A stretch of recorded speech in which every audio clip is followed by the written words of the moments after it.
All right, NBA playing doubleheader today. Heat at the Hawks. Tip off at 4. Miami favored by 1.5. The winner of that game will face Cleveland in round one of the Eastern Conference playoffs. At 6:30, Mavericks are at the Grizzlies. Winner will face OKC in round one of the Western Conference playoffs. Memphis favored by 6.5.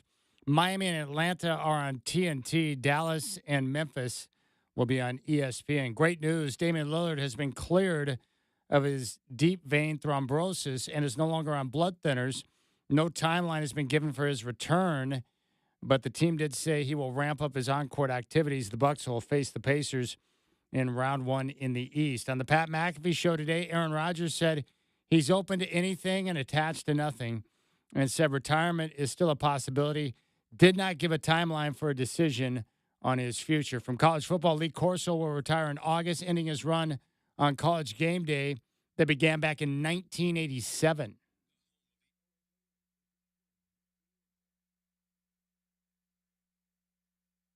It's time for the Rip City Drive, brought to you by Goldberg Jones. Divorce for Men. Call 1-800-DIVORCE. Featuring the crazy and often irrational longtime Portland radio vet, Chad Dewing. Ohtani hammers one deep right field, way up toward the pavilion, and near the roof, it's gone. Shohei Ohtani with a blast. And the show starts early tonight for the Dodgers. Home run number 6. And that is the equalizer. It is 1-1. A 120-106 win for the Mavericks here in Sacramento as the Kings' season will end and the Mavericks move on and will walk in Memphis on Friday night after a 120-106 win here in Sacramento. I think every team has a chance if Steph's on the team. I get to play Robin. That's my Batman, and we got all the villains over there, Two-Face and Joker and Riddler, everybody else in the Western Conference. But we got a lot of games to win. The big three thing has never really worked, and you say, well, what happened in Miami? That wasn't really a big three. There was 3 guys that went in the lottery, and they did really well. Strap in. The Rip City Drive with Chad Dewing starts now.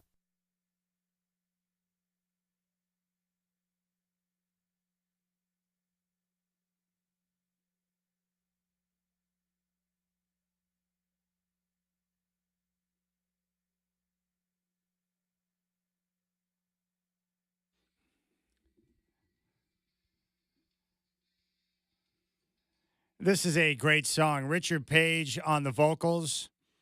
The band is Mr. Mister, and the song's name is Kyrie.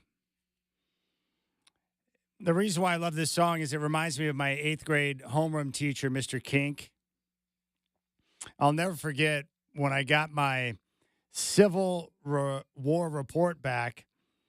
I got an A on the report, but he had this long message for me.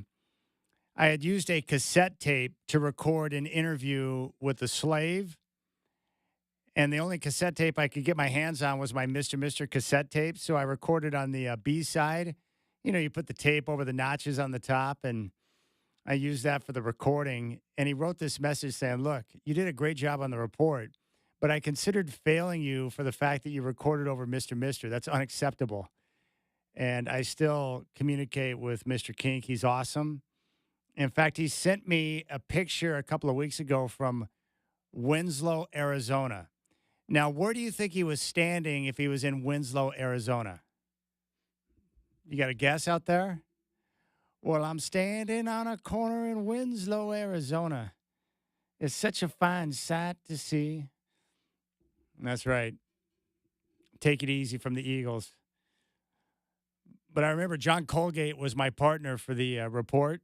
And we had to do an interview where we were interviewing a slave. So John was the slave, and I conducted the interview, and I taped over a B-side of Mr. Mister. It was a bad decision, but I needed to get a cassette tape and get the recording done so we could get the report turned in on time. Desperate times require desperate measures. But that's what that song reminds me of. Richard Page also has traveled and worked with Ringo Starr and the All-Star Band. And he does a heck of a job. What's cool about Ringo with his All-Star Band, whoever is a part of his band, they always do songs from that particular band. which I think is pretty cool. So I saw Edgar Winter. He did a couple of his singles. Average White Band, Toto, Men at Work. It was great. And Ringo Starr, I think when I saw him a couple of years ago, he's like 80 or whatever. He's out there just jamming, playing the drums. I'm like, dude, do you get old? It's just amazing to me to see a dude that old still doing what he loves and just having the time of his life. I think he married a Bond girl, too. If memory serves correct, I think Ringo married the Bond girl from The Spy Who Loved Me. I think, if memory serves correct. I'm always curious with, like, certain stars or rock stars. I'm like, who did that person hook up with? And I was like, oh, good for you, Ringo. Only fitting that a Beatle would wind up with a Bond girl. And there you have it. So that's Richard Page. That's Mr. Mister. And I recorded over the B side of the cassette, and Mr. Kink was very upset with me. All right, here's what we've got coming up on the show today. Celeste Trapp is going to join me in studio at 4:20 for another edition of What Women Want. I did put together my eulogy, and I will consider sharing that because she recommended that I do that. In order to find out where you want to go or where you want to end up at the end of your life, she recommended I write a eulogy. So I did. I don't know if it's going to help or not, but we'll share that, and we'll talk with her. She'll be in studio at 4:20, and then at 5:20, the coach, Michael Holton, he's going to swing by for a little Holton on Hoops. We'll get an exit interview with Coach Holton. And then while he's in studio, I'll try to convince him to get me on his golf course. I think he's a member at Tualatin Country Club. And I have no shame when it comes to trying to weasel my way into other people's golf courses.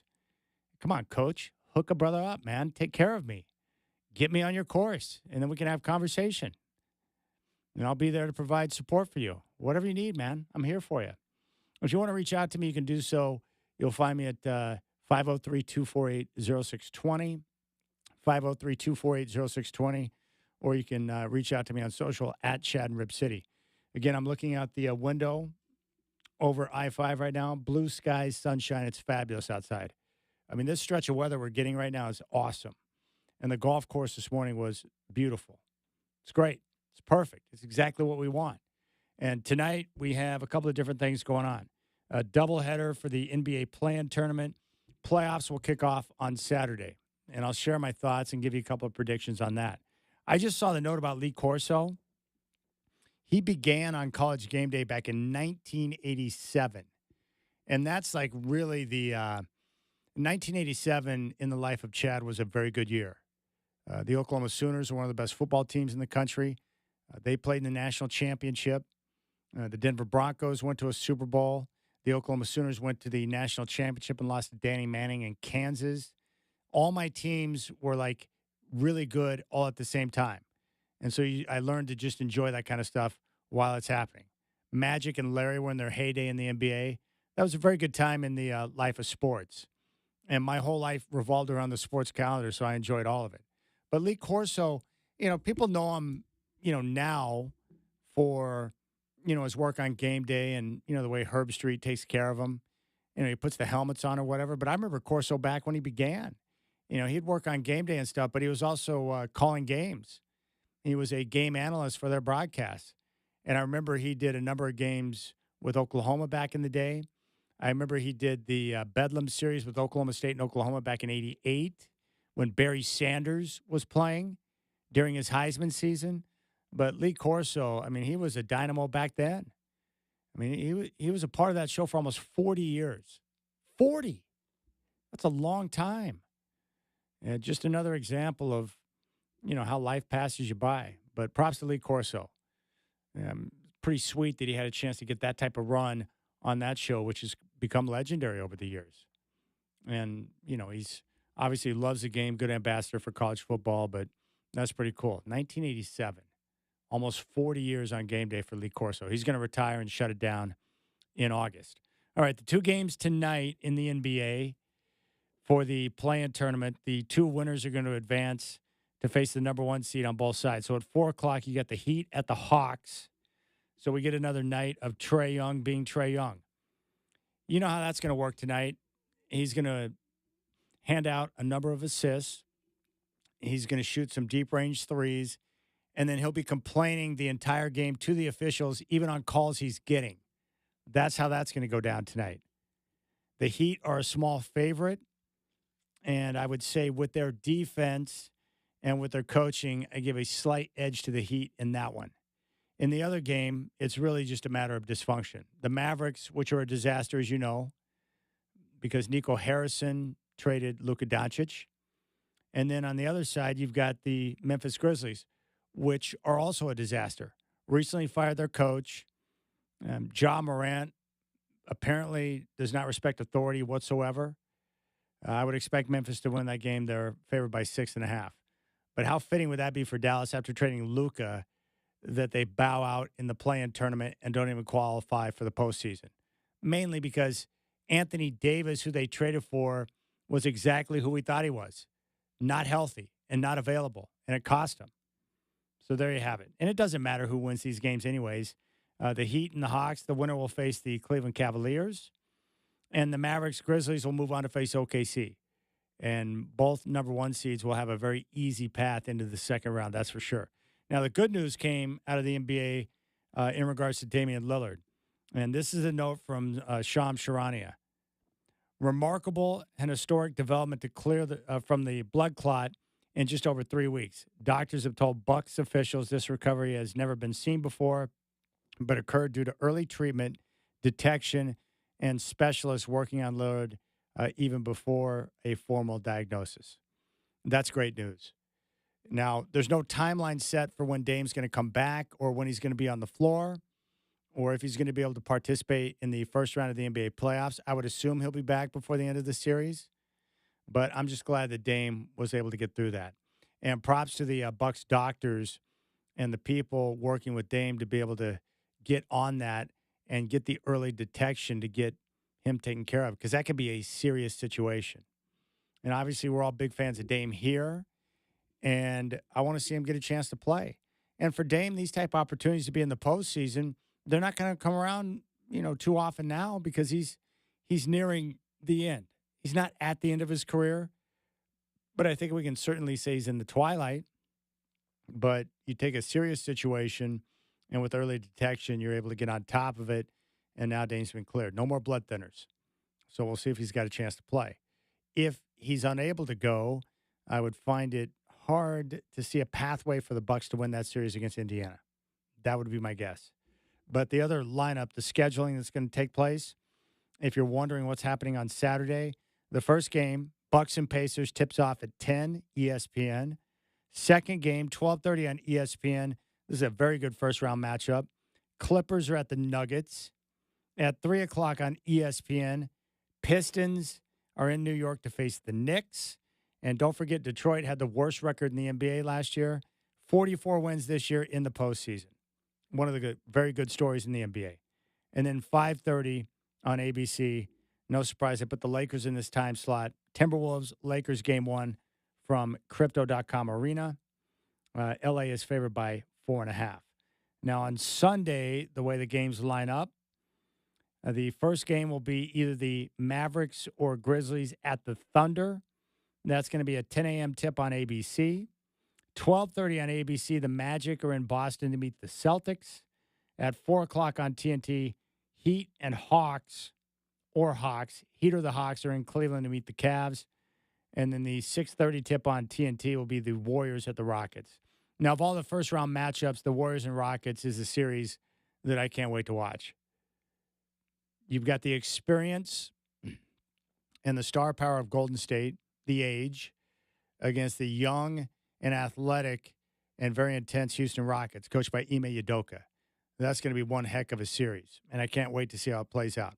All right, we'll keep things rolling. Celeste Trapp, What Women Want, she'll be in studio at 4:20, and then Michael Holton stopping by at 5:20 for some Holton on Hoops. Hope you're enjoying your Thursday. Chad doing here on your home of the Blazers, 620 Rip City Radio.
All right, Rachel chimed in. I mentioned that I put together a eulogy for Celeste. She's going to be in studio at 4:20, and the whole exercise was designed really to help you understand where you want to be at the end. What Celeste was talking about was, in trying to find, the perfect mate or the person you want to spend your life with, having an idea of where you want to be and how you want things to go, where you want to end up might help you be able to find someone that you can get on the same page with. Now, I did not write the eulogy to, try and figure out where I want to be so that I can wind up in a relationship or find the perfect mate. That's not what it was about for me. I just wanted to go through the exercise of writing a eulogy to see, what things are important to me and how I want to be remembered. Haven't we all thought about that at one point? Have you ever thought about that? Like how people are going to remember you? Like I know for my Nana, what was impressive to me was how many people showed up at her funeral and how many people, even the ones who couldn't make it, sent letters or cards or reached out to family members to express what she meant to them. And that's when I took a step back and I realized her true impact in the world. I mean, she was doing things to help people out that no one knew anything about. And there were letters that were found. She was corresponding with my Nana and communicating with people who were incarcerated. She was reaching out to them and communicating with them and praying for them and trying to bring some type of ray of sunshine in their life. I didn't know that. I never asked her about it. She never told me, but that's just one of the things she was doing. A lot of little things like that. But I saw the impact she had in the lives of people, not just in her family, but friends and people in the community. And that was impressive to me. I was like, wow, what a life well lived. That you can be someone that grew up on the wrong side of the tracks, very poor, and I mean dirt poor, go through the Depression, grow up in a small town of Ponca City, Oklahoma, and yet leave a legacy behind where you impact the lives of people that you cross paths with. That to me is powerful. And she certainly did that. So Rachel chimed in and said, where's your eulogy going to be posted? On dating apps? In August, the 50-plus silver singles, AARP, 50 won't be as bad as you seem to fear. I've never said anything bad about turning 50. I don't fear turning 50. I'm not worried about, the aging process. It's a natural part of life. My biggest thing about getting older is just making sure I continue to do all the little things to take care of my body so I can have movement. I mean, what I fear the most is just, a loss of health or, taking a fall and suffering an injury and not being able to move and enjoy life. Yeah, I equate movement to being able to enjoy life, meaning being able to go out and play golf, being able to go on a hike, being able to transport yourself to different destinations, those type of things. That's all. And, some of that stuff we can control. Some of it, when it comes to accidents or whatever, that's out of our control. But no, I'm not worried about turning 50. I would say I'm not 50 yet, but I enjoy my 30s a lot, and I've enjoyed my 40s much, much more. And I'm assuming that 50s are probably going to be probably the best decade. I would assume maybe into the 60s as well. But I'm enjoying life more now than I did in my 20s. I do like being a little bit older. You have better control of your emotions for the most part. You can kind of think your way through things. Maybe that's life experience. I don't know. But those things do help. Now, I do want to play a portion of the Pat McAfee show today, a couple of minutes worth. Aaron Rodgers was on today, and there were a variety of different topics that he covered. Of course, he's still a free agent. And if you listen to the interview, you would understand that I don't think he knows what he's going to do yet, meaning he may retire. I think it's more likely he's going to play, but if so, he has not made a decision yet. But of all the different topics that they discussed, he explained his current personal situation and how that has kept him or prevented him from signing with the team. He did say that retirement is on the table because, quote, I'm open to anything and attached to nothing. So retirement could still be a possibility. He also confirmed he's spoken to multiple teams, including the Vikings, the Giants, and the Steelers, and that he's been open about his status with all of them. He said that he holds the Steelers organization in high regard with their coach, Mike Tomlin, receiver DK Metcalf, with whom he worked out at UCLA a couple of weeks ago. Rodgers said money is not an issue in his decision on what team he plays for or whether he plays. He added that he'd play for $10 million if it came to it.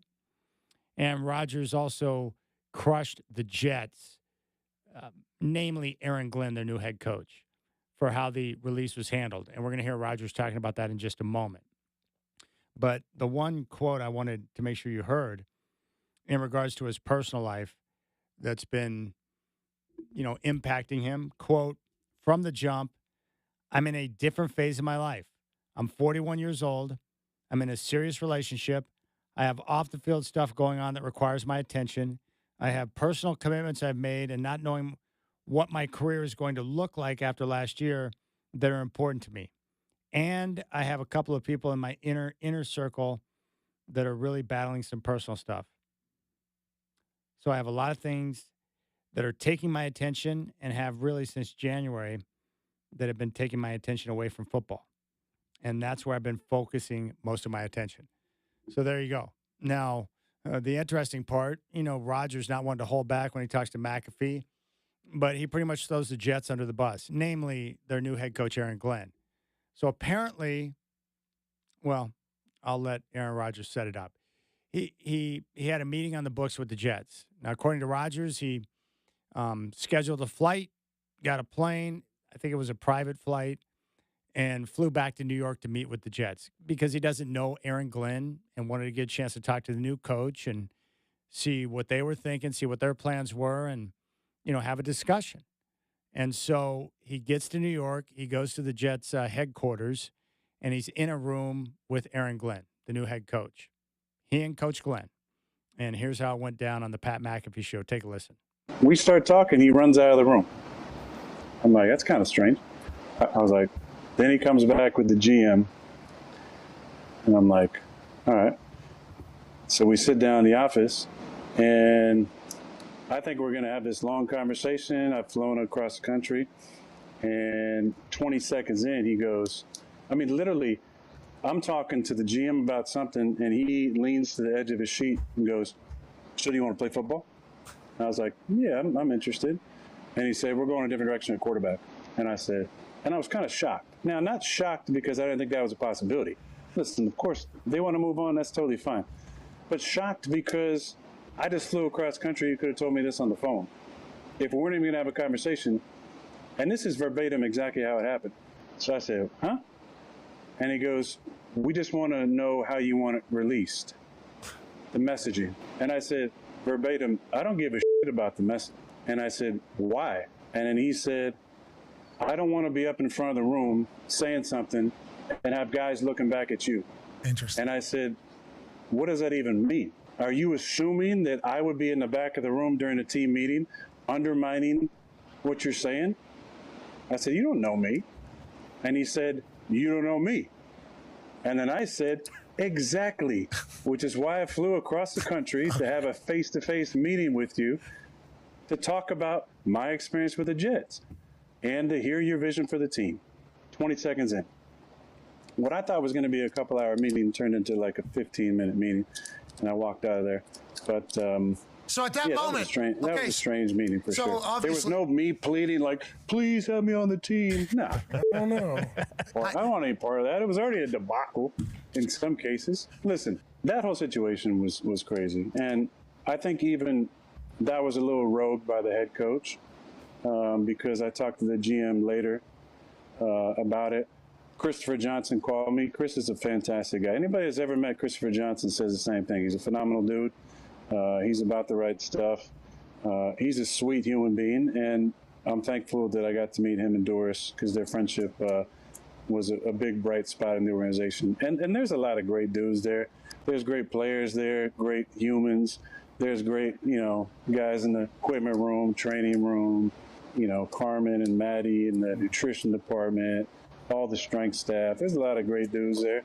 But there's obviously some things that need to get fixed over there. There you go. Aaron Rodgers throwing Aaron Glenn under the bus. So what do you think about that? I can understand why Aaron Glenn was a little bit uneasy in that meeting with Aaron Rodgers. New head coach trying to, lay his foundation and get control of the team. I understand that.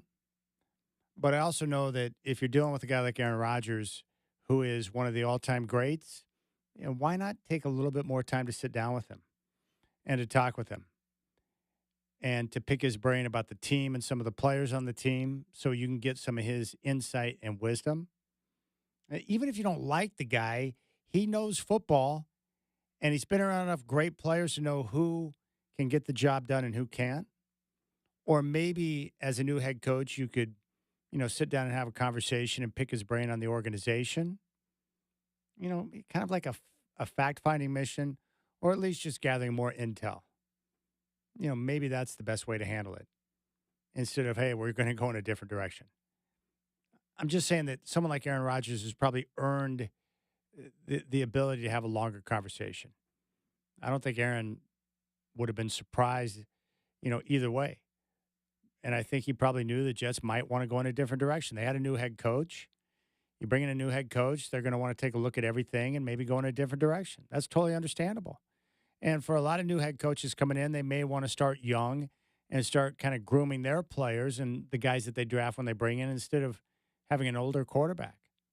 I totally get that. And Aaron Rodgers is probably not the best fit with the Jets anyways based on where their roster's at and where they're at as a franchise and what they're trying to accomplish. But, with Aaron Rodgers, I think for me, he's just in a very good spot right now from the standpoint that he's under no pressure to make a decision right now. He can take his time, he can wait, and then make his decision when he's ready to do it. Now, I think he's going to play. I don't think he wants to walk away from the game right now based on how the last couple of years went. I think he still loves to play football. My guess would be is he knows the Steelers are there. My guess is the Giants aren't because they've signed a couple of quarterbacks, including Russ, and I think they're going to take Shedeur Sanders in the top 5. So their quarterback situation is pretty well settled. So I don't think the Giants are an option anymore. But my guess would be, or at least if I were Aaron Rodgers, I would be holding on hope that the Minnesota Vikings finally decide they want to bring me in. You got J.J. McCarthy. He has no experience. He's coming off the injury and the surgery. According to all reports, he's not at the weight that he needs to be to play, and maybe he's going to need a little bit more time to recover. The Minnesota Vikings have a great coach with a terrific offensive mind who's great with quarterbacks, and Coach O'Connell. They also have a roster that's loaded up, especially at the skill positions, where Rodgers could slide right in and be able to be ultra productive. And that would put him in a much better position with a much better franchise to have success at this stage in his career than it did with the Jets the last couple of years. And I think Aaron Rodgers, he played pretty well last year. My guess is he'll play even better this year because he's a year removed from the injury. So he's got more confidence in the body. He's had a chance to continue to work on it. So the Achilles won't be like it was last year. So that's kind of how I see it. And he would fit better with Minnesota because that's a team and a roster that's built to win right now. Now, if J.J. McCarthy's healthy and he's ready to go and you have no question marks about that, then start him and play him. And then Rodgers could wind up in Pittsburgh. Now, my only concern about Pittsburgh is just that, over the last several seasons, they've proven to be somewhat inept on the offensive side of the ball. Maybe Aaron Rodgers can fix a lot of that, but that's where the challenge is really going to come from. Can he make it work with the offensive coordinator? Can he, lift their offensive play up in a culture that's so built on defense? My guess is he'll be fine. The difference between the Steelers and the Jets is pretty obvious. One is one of the greatest franchises in the history of the league that is run the right way from the top down, family-owned. They draft well. They develop. They don't cycle through a bunch of head coaches. It's just a more stable franchise that would put Aaron Rodgers in a position to have success compared to the Jets. Like, you couldn't find two more opposite franchises. The Jets are one of the worst-run franchises in football and have been for most of my life, and the Pittsburgh Steelers have been a well-run organization with good decision-makers And in my lifetime, they've had 3 head coaches. I remember Chuck Noll. I remember Bill Cowher. They've had 3 head coaches in my lifetime. It's amazing. That's how stable they are. And then you got the Jets. So one is stable, one is not. Aaron Rodgers is in a good spot. He doesn't have to rush because the Steelers are going to take him if he decides to play and he knows the Steelers are the only option or the best option. The Steelers will say yes. But if I were Aaron Rodgers and I knew there might be a possibility the Vikings could enter into the mix, then why rush? Because the Vikings would be a better situation. Pittsburgh would be good, but Minnesota would be better. So there you have it. That's where we're at with that. Now, the draft's coming up Thursday, and I think we're going to see 2 quarterbacks go in the top 5. Cam Ward, number 1 to Tennessee, and Shadur Sanders going 3rd to the Giants. And I think Travis Hunter likely to go number 2 to the Browns. And they'll let him play both ways. But you'll get those 2 Colorado guys going in the top 5 and 2 quarterbacks in the top 5. And for Tennessee, it's pretty much a no-brainer. They need a quarterback, and they seem to really like Cam Ward. And we played that clip for you yesterday where he was talking about some of his favorite players in the NFL. He mentioned multiple Tennessee Titans. It's almost like he's telegraphing where he's going to go number 1 overall to the Titans. So I'm excited to see both those guys play. And we'll see how the rest shakes out. One of my favorite players in the draft is the tight end out of Penn State, Tyler Warren. I think he's awesome. I'm intrigued by Abdul Carter, another player from Penn State, the defensive edge rusher. Big, powerful, and can get off the ball.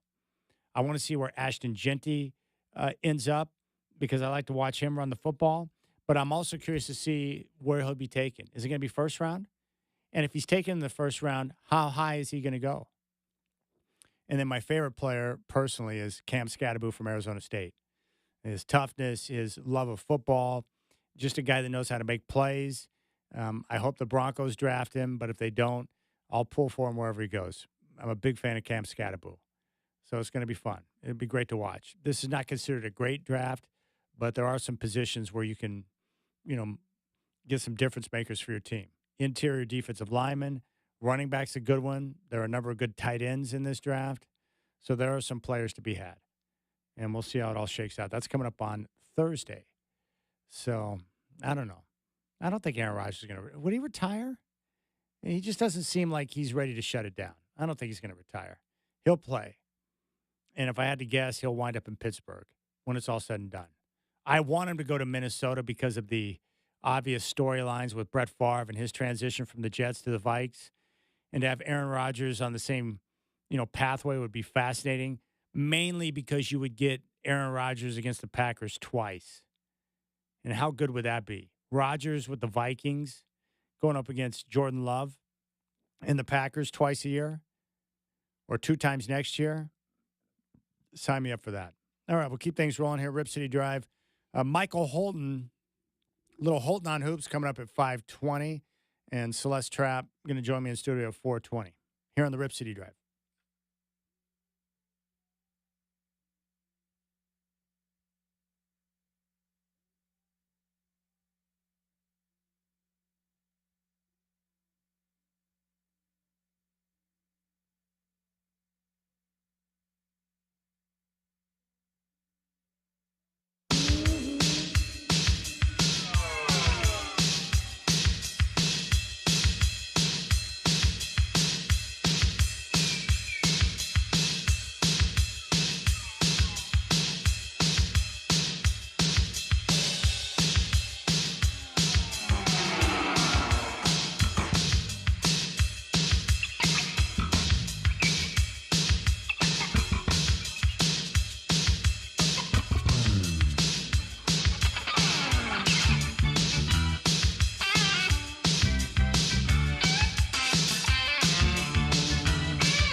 All right, Michael Shacker has chimed in.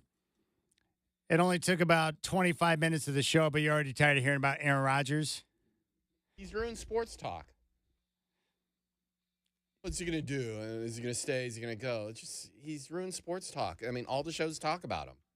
What did he do the last 2 years? Nothing. He doesn't even deserve any airtime. Yeah, but that's part of being one of the all-time greats is that people are going to pay attention to you, especially if you're going to go somewhere else and have a chance to play football again. He ain't great anymore. Well, the last couple of years with the Jets were brutal. I feel sorry for any team that takes him on. Oh, so you think that no matter where he ends up, that he's just washed, he's done? Yeah. I said that 2 years ago. I said that last year. I'll say it now. I figured since the two of you are both from the Bay Area that you might be a fan of Aaron Rodgers. No. That's not the case? What if you wanted to play for the 49ers? I would start rooting for another team. You're not the only one that feels our way. I think a lot of people are put out or just tired of Aaron Rodgers. He's on every show. Every show's talking about it, and I'm just sick of it. And there's just so much better stuff in the world than to talk about Aaron Rodgers. Go away. Are you okay with the new head coach of the Jets spending a couple of minutes with him and just saying, hey, we're going to go in a different direction at quarterback? I think that was awesome. That's because you don't like Aaron Rodgers and you don't want to hear about him. All right, so Shacker's tired of it. He brought it upon himself. This opinion's based on Aaron Rodgers, who he is. And he acts the way he is, and now I have my opinion. That's fair. Yeah, he's a different type of personality, and he definitely rubs people the wrong way. And had a lousy 2 seasons with the Jets. Yes, which is not a surprise. The Jets are a disaster. That's on him for choosing and embracing the Jets. When you play for the Jets, it's probably going to go sideways on you. That's just a bad franchise, bad organization, and they have been for most of my life. But for Aaron Rodgers, I mean, for me, what it comes down to, I mean, there's a lot of athletes that I don't necessarily like, or maybe I don't care for their personality or the way that they communicate or the way that they handle themselves or whatever, but I separate those things from the player. I like watching great athletes play, and even if I don't see eye to eye with the individual, I just love watching greats. And Aaron Rodgers in my lifetime, he's not the best, but he's absolutely one of the best quarterbacks that I've ever seen play the game. And I'm all about great quarterbacks playing for as long as they want. And if Aaron Rodgers wants to come back and play another year with the Steelers or the Vikings or whoever, then sign me up for it because I'll watch. The league needs as many good quarterbacks as possible. And I would love to see him with the Vikings to see how that storyline would play out and how the season would go. But, we shall see.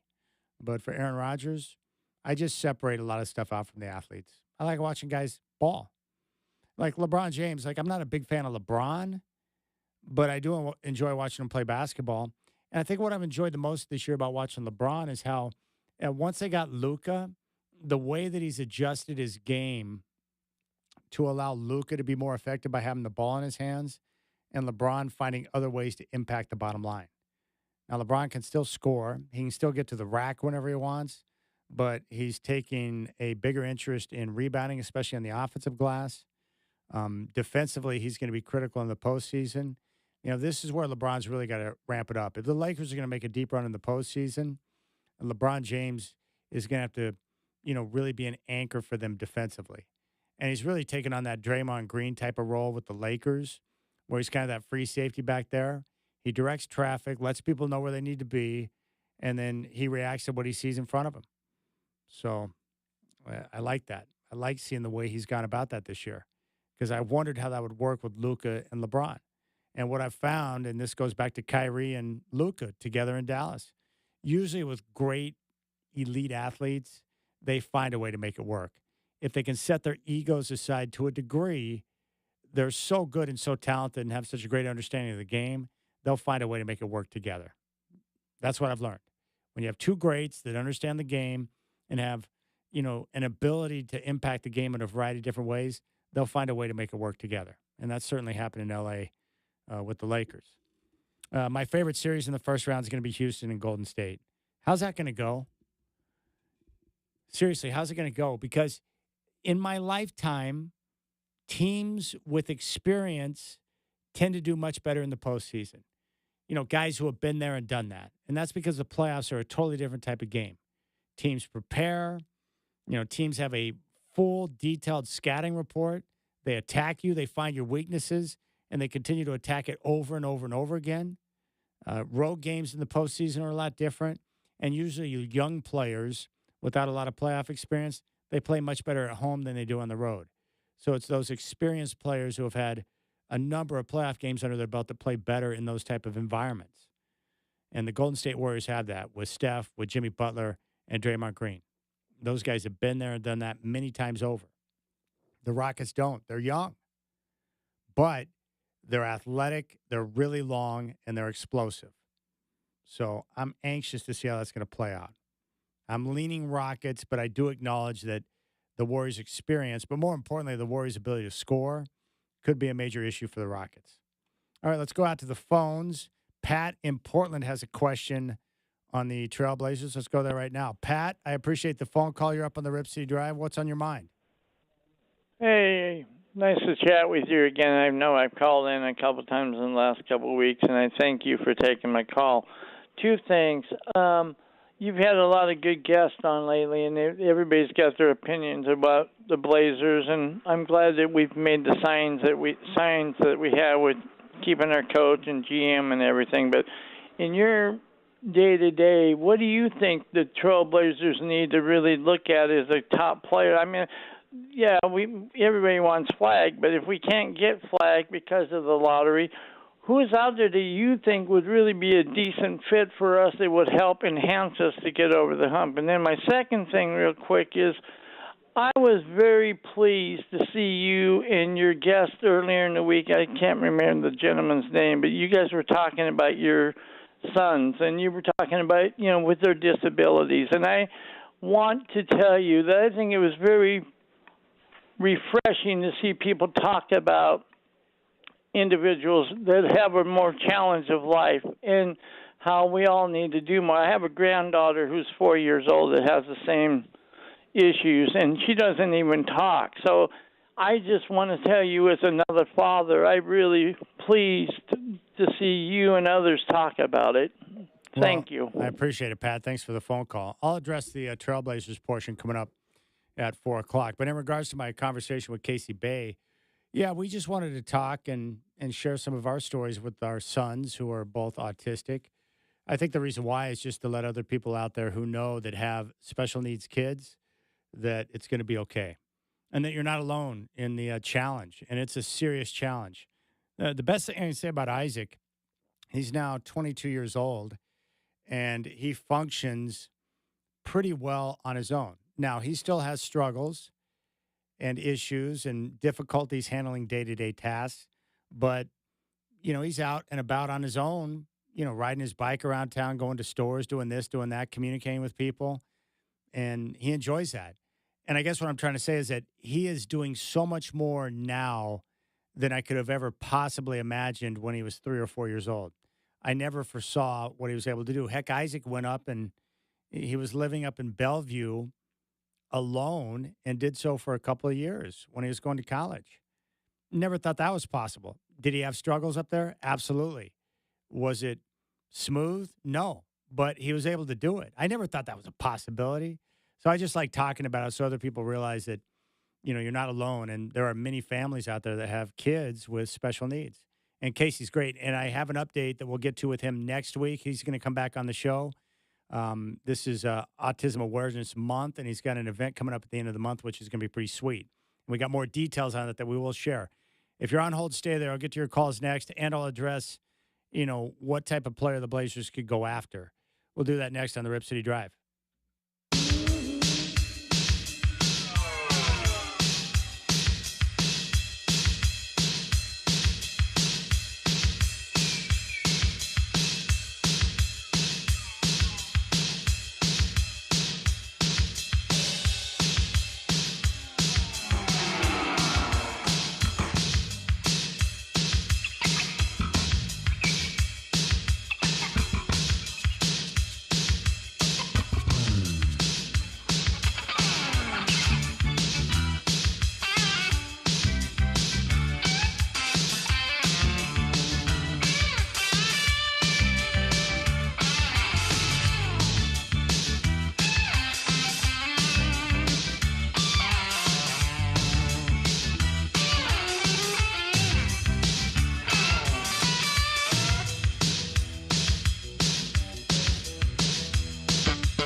All right, 4 o'clock, we have an NBA play-in doubleheader today. Heat at the Hawks. Tip-off coming up in just a couple of minutes. Miami, a 1.5-point favorite. The winner of that game's going to face Cleveland in round one of the Eastern Conference playoffs. It's 6:30. Mavs at the Grizzlies. Winner will face OKC in round one of the Eastern Conference or the Western Conference playoffs. Memphis is favored by 6.5. Miami and Atlanta's on TNT. Dallas and Memphis on ESPN. Good news here. Damian Lillard cleared of his deep vein thrombosis and is no longer on blood thinners. No timeline is given for his return to the game, but the team did say he'll ramp up his on-court activities. Bucks meet the Pacers in round one. On the Pat McAfee show today, Aaron Rodgers said he's open to anything and attached to nothing and said retirement is still a possibility. Did not give a timeline for a decision on his future. From college football, Lee Corso will retire in August, ending his run on College Game Day that began back in 1987. Michael Holton going to be in studio for Hold On Hoops at 5:20.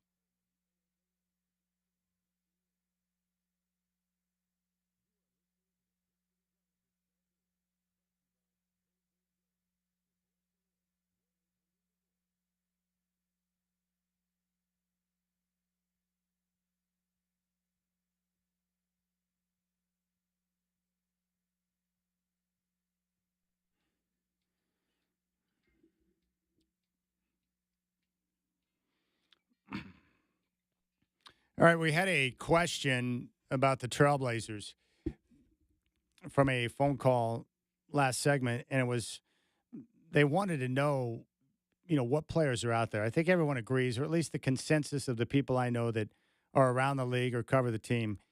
The Blazers have a lot of good young talent, especially with the five guys, Scoot, Shaden, Denny, Tamani, Donovan Clingan. But the belief is that none of those five are a true number one, like the alpha, right? Cooper Flagg would be an alpha, an example of an alpha. And clearly getting him or, getting the fortune of jumping up to number one in a lottery would be amazing because then you can go out and get Cooper Flagg, add him to the mix, and you've got a true number one. Well, the question is if you don't get Cooper Flagg, where else are you going to find a player that could maybe become that alpha? Well, there are a couple of options. One, I'm not so worried about jumping up to number one. I'm just hoping the Blazers, who have like close to a 20% chance, could jump up into the top four. And if you do that and you're at the top four, if you don't have a number one pick and get Cooper Flagg, there are three players there who are big-time players. Dylan Harper, who from Rutgers, and Ace Bailey from Rutgers. Harper is a 6'6" guard. He could play point guard. He could be a shooting guard.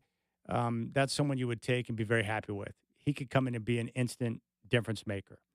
Also, Ace Bailey, small forward, 6'10", about 200 pounds, same type of deal. Length, he would fit the roster makeup that you have right now. He would be nice. And the consensus number 4 pick in the draft would be VJ Edgecombe out of Baylor, who is a shooting guard. So one way you could access a player is jumping up into the top 4 and getting one of those top 4 players in the draft. That's definitely one way to do it. Now, if the Blazers don't jump up, keep in mind that, their staff, their front office staff and the scouting staff that work with Joe Cronin, they've been scouring this stuff for a long time. So they're aware who's out there. And my guess is they got their eyes on guys who are outside of the top 4, who might fall in line more with, 8 or 9. So the draft is definitely one way to do it. The other way would be, through trades. And I'm just going to throw one that I've heard a couple of times out there. And it's hard to know, what players would be available in a trade because it takes two teams to tango. But just an example of one I've heard. The Orlando Magic could use a player like Anthony Simons, someone that can create their own shot, that can be, instant offense, that type of situation. So maybe you can make a deal with Orlando where you send Anthony Simons and maybe you get someone like Franz Wagner in return. So you get another good young player to fit what you're building already. And then keep in mind, too, that, just like with the arrival of Denny Avdia last year with that draft night trade with Washington, we know how Joe Cronin works, where, they went after Avdia at the trade deadline last year, and it didn't materialize. But they stayed on it and stayed in contact, and then by the time draft night rolled around, they were able to put a deal together. So my guess is there are other young players that they've been eyeing that they probably went after at the deadline, and then draft night or maybe, sometime at the beginning of July when free agency kicks up, maybe at that point we'll find out who that type of player is this year. So, and then you've got the 5 vets. I already mentioned Ant, but you got Grant, Ayton, Thibault, Robert Williams III. So you've got multiple vets that you can, potentially use in deals to go out and land another type of player. But that's where you're at. The good thing is that the young group of guys that they have right now, long, athletic, defensive-minded. Guys who fit the personality of the coach, Chauncey Billups, and play the way he wants to play.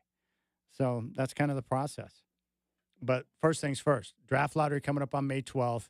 We pray for number 1, but if not, jumping into the top 4 would be a huge, huge boom for the franchise. All right, let's go back out to the phones. My man Chris in Northeast wants to jump on board. Chris, long time no chat. What's on your mind? Hey, Chatalicious. How you been, man? Very well. How about you, Chris? Pretty good. I texted you, but I wanted, to say it on the air because you deserve the props. But that show, I don't know, a month ago now, where in the same week you had Bill Walton's wife on, remember that? I do. And, yeah, and I mean, that just floored me. I actually called my wife from the drive home, was like, you got to turn on the show. And she always loved him, and she was like, wow, I didn't know I could love Bill Walton anymore. And then The Godfather, too, because I had wondered what had happened to him, and you, at least, were able to clear the air with that. I was really stoked to hear him again, especially because, this is long overdue, but, remember a couple of years back I had given you that parody song about, God, I can't remember his name, the GM that left town. Olshey. Name escapes me. Yeah, Olshey. Thank you. So, but there's this other one I had that long overdue, but it was, remember you were saying, I need to write an open letter to Portland about the kid from Reynolds, our former backup center, also now escaping my name. His name is escaping me. Who is Nurk's backup? Who was that? Oh, are you talking about Drew? Yeah, Eubanks, right? Yeah, Drew Eubanks. Yes. Yeah. Okay, just because it wasn't just a parody song, but it had you and The Godfather, and it was a parody song of an Eagles song, and I know that we're both big fans. So I'm sorry I haven't I still haven't recorded it for you. I've been doing adult stuff I'm currently trying to line up my next year of teaching as this year winds down because I'm only on a 1-year contract, so that might actually still take a while to do. But it just seemed appropriate where I was crestfallen that The Godfather wasn't on the show to seem like I wanted to play it for both of you. So maybe somehow you'll probably interview him again and stuff, right? Yeah, we can arrange it to where we can get him on air. That's not a problem at all. Okay. Yeah, because when I get it touched, polished off, then I'll get in contact and see how soon he's coming on and all. But also when you mentioned the Warriors and stuff, that your favorite series, what I'm really rooting for, which is it's just driving me crazy because I can't stand the Warriors, but what I really want is to see them run into the Lakers. So I need them to get past this next round, even though it makes me want to throw up to root for them. But I really want to see another matchup of LeBron and Steph because they're both in their twilight years and stuff. And I was in LA the year Denver won it all. Remember, and they bumped out they bumped the Lakers, but before that the Lakers bumped out the Warriors. And I was in some bars there where, I'd grown up there, but I hadn't been back since LeBron had come to town, and to get to go to a bar and everyone was cheering for the Lakers and they did win and, get rid of the Warriors, that was fun. And I didn't really realize how, the Lakers sucked for so many years. And you don't feel it from here, especially because Portland, we're not exactly Laker fans up here, but but the way how much LeBron meant to that city, that they had, something to cheer about again after about 5 or 6 years of being, just god awful. It was really touching. I even brought my dad to one of them, and he's not even into sports, but he was like, "What's going on?" Everyone is yelling and screaming from inside of the bar out to the sidewalk. So I'm praying for that matchup. How about you? You want to see that? Because to me, if that happens, that's the finals to me. I don't really care about the finals themselves. I just want to see those two old adversaries go at it at least one more time where it means something. They both traded up, right? They both improved after the deadline. It's a great storyline. So now I have no wood to knock on. I'm in my car here, Chad. But also, what else really struck me is your autism conversation with your friend. I've actually realized with my wife in the last 3-ish maybe years, 4, that my oldest son, he's not deep on the spectrum, but even he himself has said yeah, I think I'm a little autistic, and it just fits. It fits to a T. I don't know about scientifically measuring it, but he has such difficulty reading other people's faces and emotions and reading the room. Does that make sense to you? Yes, absolutely. Yeah, and it's odd. He's really brilliant with computers. He's uber successful.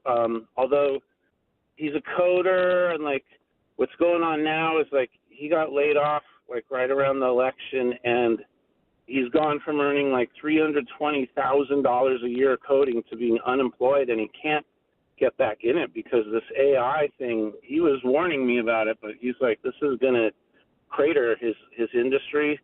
But it's interesting. It's really helped me actually when I was listening to your show, because sometimes my son, he's famously blunt. He just says whatever he's thinking, and if it's rude and offends you, too bad for you, because that's the way he works, Oh, yeah, I understand, Chris. My son's the same way. Isaac, I never have to try and figure out where I stand with Isaac. He'll just come right out and tell me exactly what he's thinking at all times. And it is refreshing to have that from him. I love it, in fact.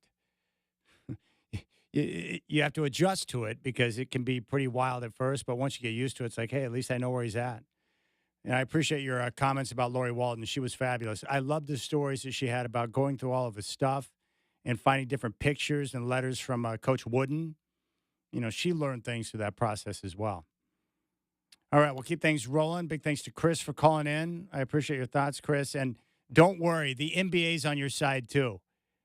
They want the Warriors and Lakers more than you do, and I can guarantee you the officiating will support that. If you're the Rockets or the Timberwolves, good luck, because you're not going to get a single call the entire series. Commissioner Silver is just dying to get the Lakers and Warriors in a matchup. The ratings would be off the charts with Steph and LeBron. All right, when we come back, it's time for What Women Want. Celeste Trapp going to be in studio. You got the Rip City Drive.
All right, Rip City Drive. Very happy to welcome back in studio Celeste Trapp from Hair M. This is What Women Want, and we are continuing our discussion, and we're going to get into some dating today, actual dating, communication and how that process should look. And I've got my eulogy, and we'll get to that a little bit later here in the program. And I'll tell you the experience or the exercise of writing a eulogy, Celeste. It's very interesting because I wrote it and then I went back and looked at it and then I wrote it again and I kept revising a little bit because it got me thinking about how I want to be remembered and where I want to get to wherever the ending point is, right?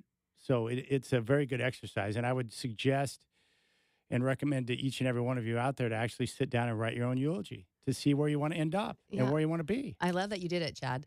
And I'm curious, when you did the new revision each time, did you kind of remember last week we talked about kind of letting ourselves dream big? Yeah. Did you do that?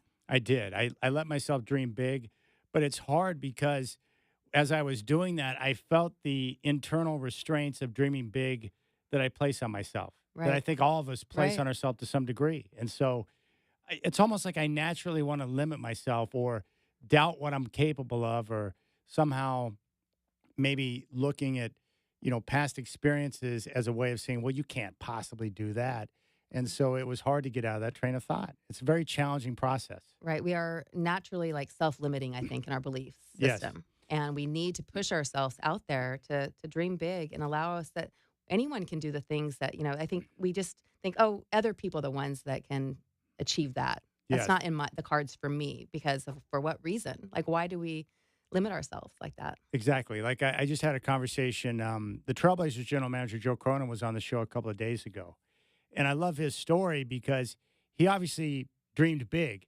He started with the Trailblazers in 2006 as an intern. Oh, really? As an Great. intern. Yeah. And that wasn't that long ago. No, that's not that long ago.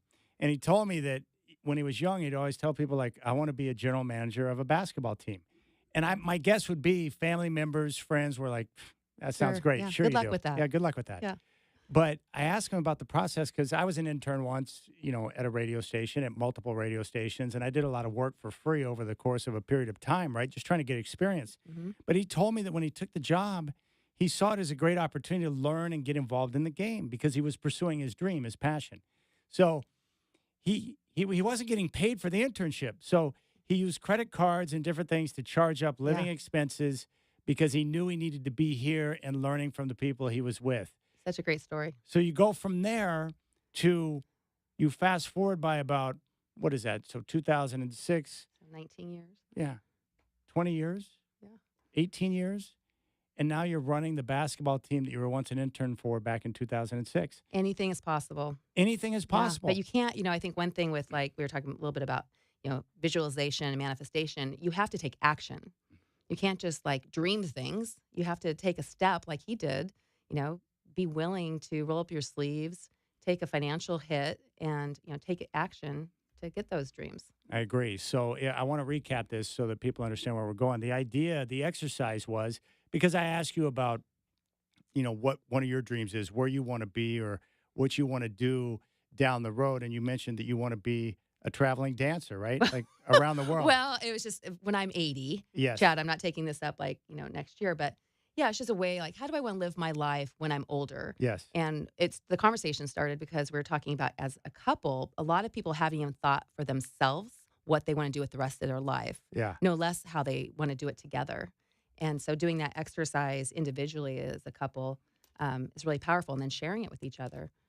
Yes, and that way, just doing it for yourself, just as a single person. Yes, and then that way, if you share those items, things that you want to do down the road, then it gives you an opportunity to get on the same page to go about the process of trying to make it happen. Well, there's also, when you put something out there farther, you actually start to see opportunities that you otherwise would have missed. And have you ever seen from the 70s, there was a study done, and it was, I think, about 6 people passing a basketball to each other. Does this ring a bell? I hate to give it away because you can go on YouTube and look for basketball pass and gorilla. Okay. Okay. And I feel like I should give it away just to make my point. But this is a study that basically shows that we are so focused on one thing that we miss the gorilla, Yeah. right? And so you look back, you're like, how did I miss that?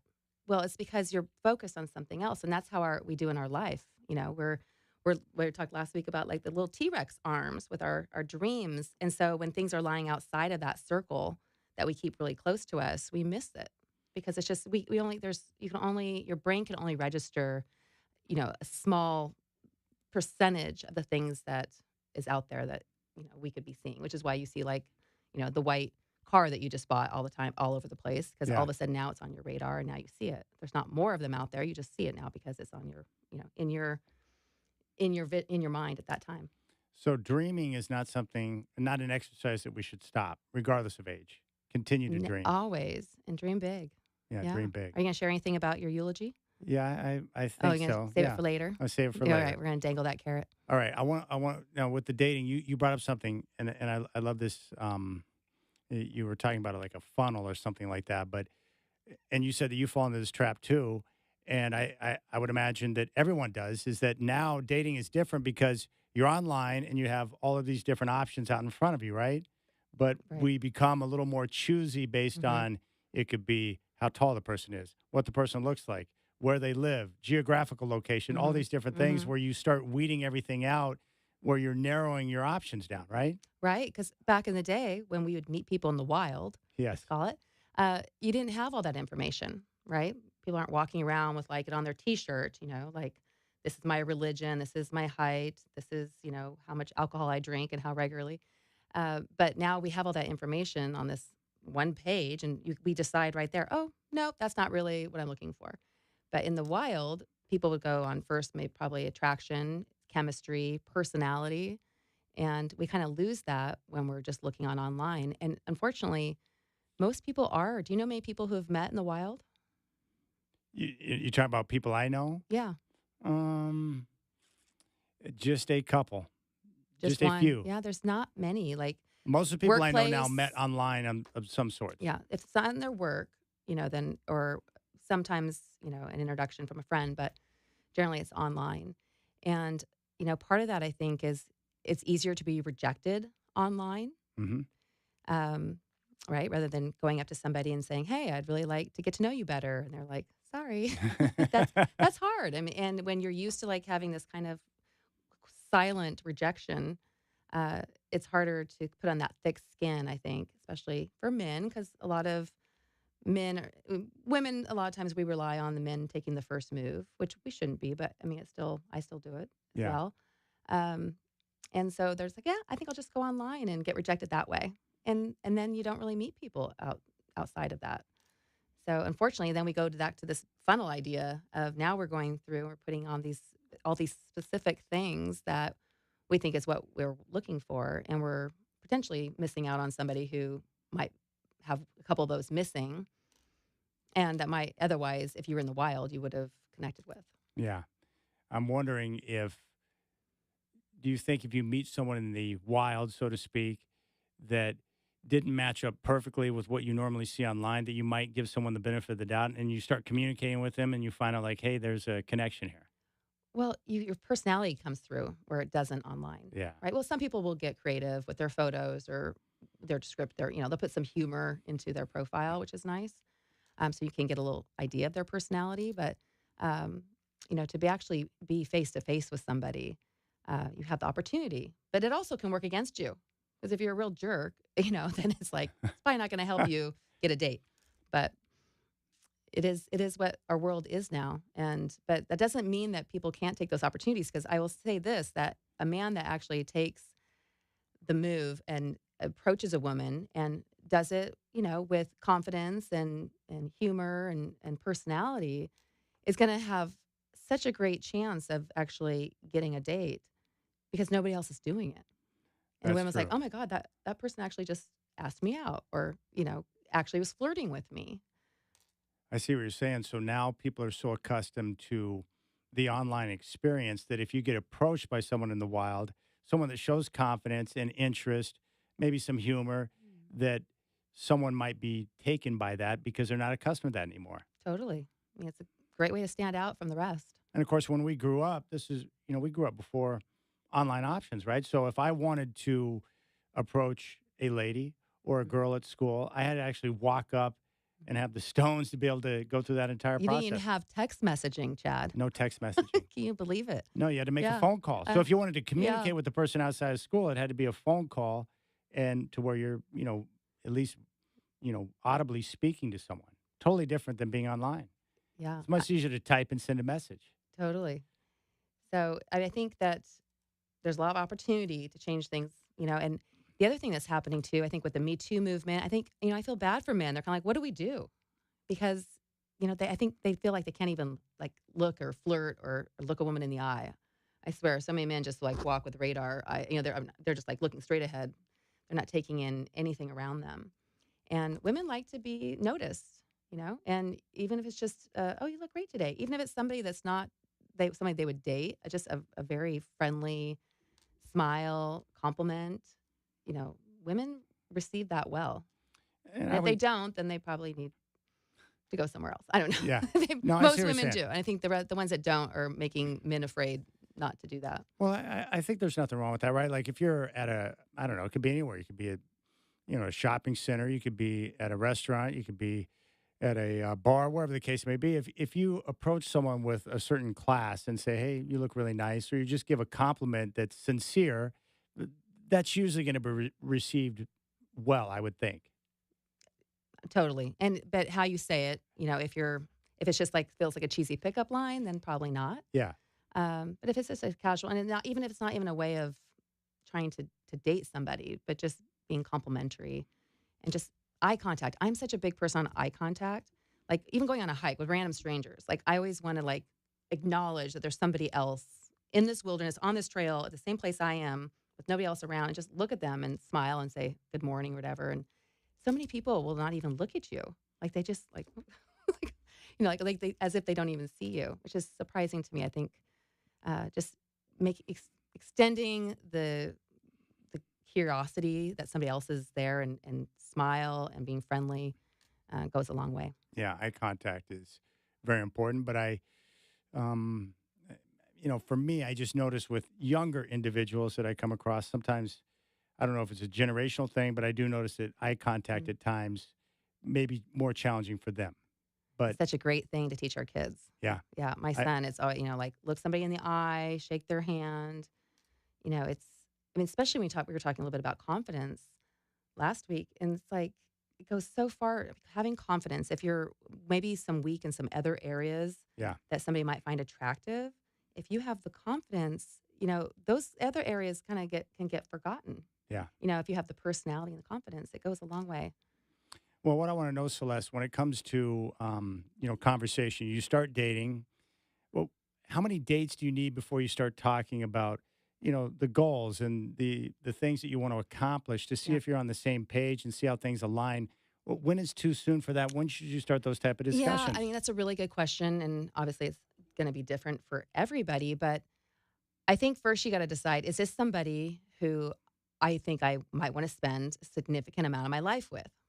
Right? And if it's not, then why bother having any of that conversation? Yeah, And I think that, several dates, takes, I think, a good handful of dates to probably say, okay, this may be somebody this I could have a relationship with. yeah, Right? You got to be in some different scenarios and really kind of let their true personality come through. Yeah. They're not just being on their best behavior on the first couple dates. yeah, And then I think it's, with this eulogy idea, like that we don't know a lot of these things about our partners. People are going through their whole marriages sometimes and realizing the things they don't know.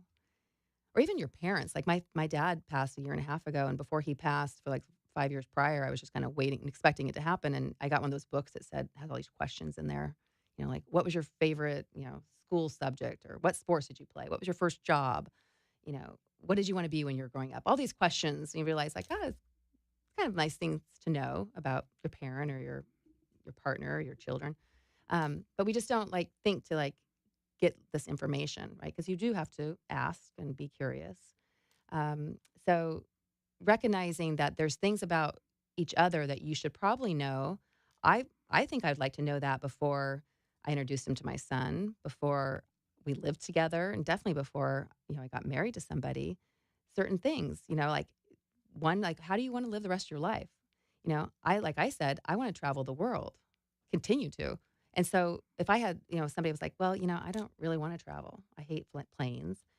I'd be like, well, that probably is not going to work for me because I just don't see my life unless I was willing to say, okay, well, as long as you're fine with me doing that, then you can stay in Portland and I'm going to see the world with a friend, right? If I was fine with that. Personally, I'm not because I need to have at least a ballroom partner. Yeah. So You need a ballroom partner for and my someone one to of my travel with. dreams.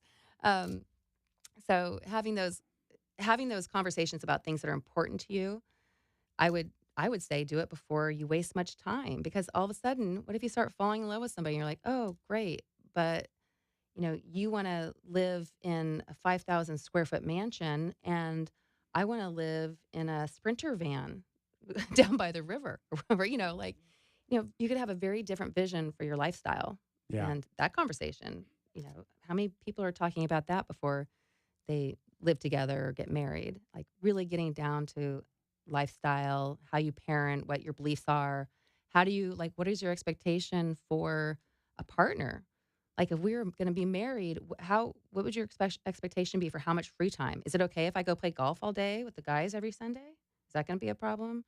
What's the expectation for how we do our finances? Like, if we make different incomes, are we putting equal amount of money into the pot for the household? These are kind of good things to know. Yeah, those are great Because if questions. you find out later and you're already into it, you're already engaged, because some religions, Catholicism, I know does, and I'm sure many others require you to go through this kind of like counseling workshop, which is great, but it's kind of late at that point, right? Yeah. Because you're already engaged. So you're probably not going to call off the wedding, but you might have a couple of red flags going off. That's very. Oops, I didn't know that about you. Okay, so this is great. So you start dating, and after whatever the number is, a few dates, several dates, if you start to realize like, hey, I could see myself spending a significant period of time with this person. Once that light bulb goes off, then you can start to have the more deeper conversations about what we just discussed. Right. And it can start with as much as like just sharing yourself. Like, and again, some people haven't thought about it themselves.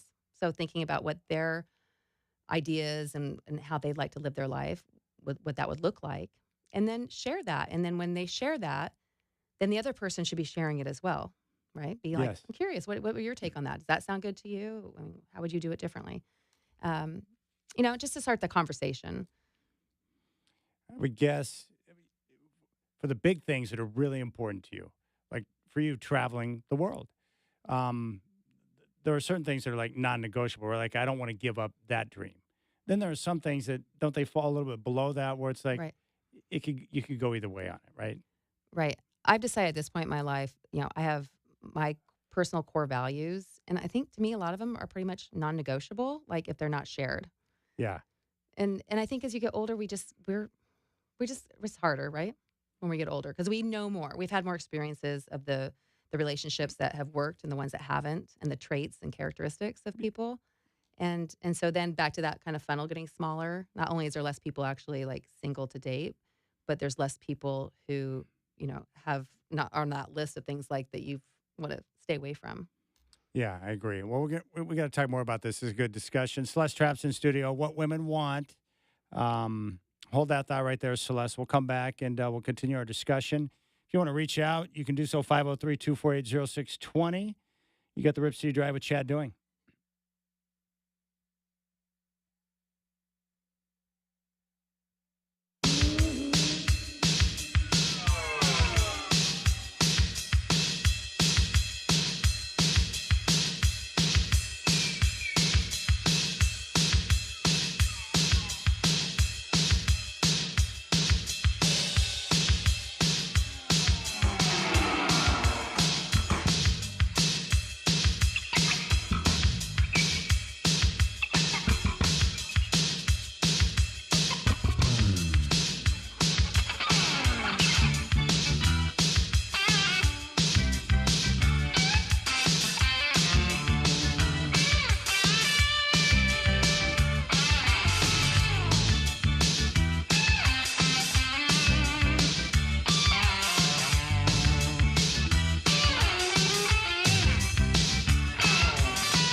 Well, I tell you one thing, Celeste, I got to compliment you. The more we talk, the more you get my mind cranking on, different ideas and stuff like that.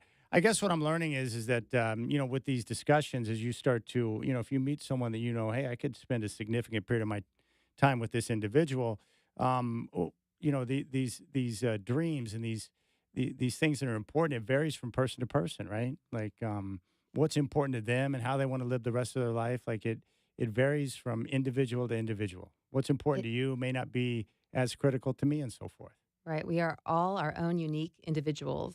And we don't, like we said, like earlier, it's not on our shirts when we're walking around life. We have to either read it on an online profile Yeah. or share it. And some of it's information that might be too much that makes us filter people out when we might have a great chemistry and connection without, we were just talking on break about, political affiliations and that maybe that's something not to dive into right away. And I was saying, well, actually, if somebody's really far on either side, I think you should put that on a profile because then people can get out of there quick if they're on the other side of it because why waste the time? Yeah, if that's something that's really important to you and you're, far left or far right, that's probably something you want to put out there to let people know like this is, I'm an activist or this is something I'm really passionate about. And again, there's nothing wrong with that, but Yeah. that's something that you need to let people know about because, the person that's seeking you may not have a strong tie to one side or the other. Right. I do have a friend who actually just got married last year, and they are on those extremes. But they were like childhood, like sweethearts or friends at least, and now they're in their late 30s. And you have the ultra liberal vegan and the Trump supporter, Republican. Very different social circles and lifestyles, but they love each other. Wow. And they're making it work. I mean, they just got married, and I wish them all the best. And so it can happen, Yeah. but I don't know that there's many cases like that. It's a big hurdle to add to it. So I don't That's know. actually refreshing to hear, though, because it's nice to know that, people can embrace each other with some of their differences, I think that's a healthy thing. Oh, I agree. Yeah, Yeah, it's a good thing.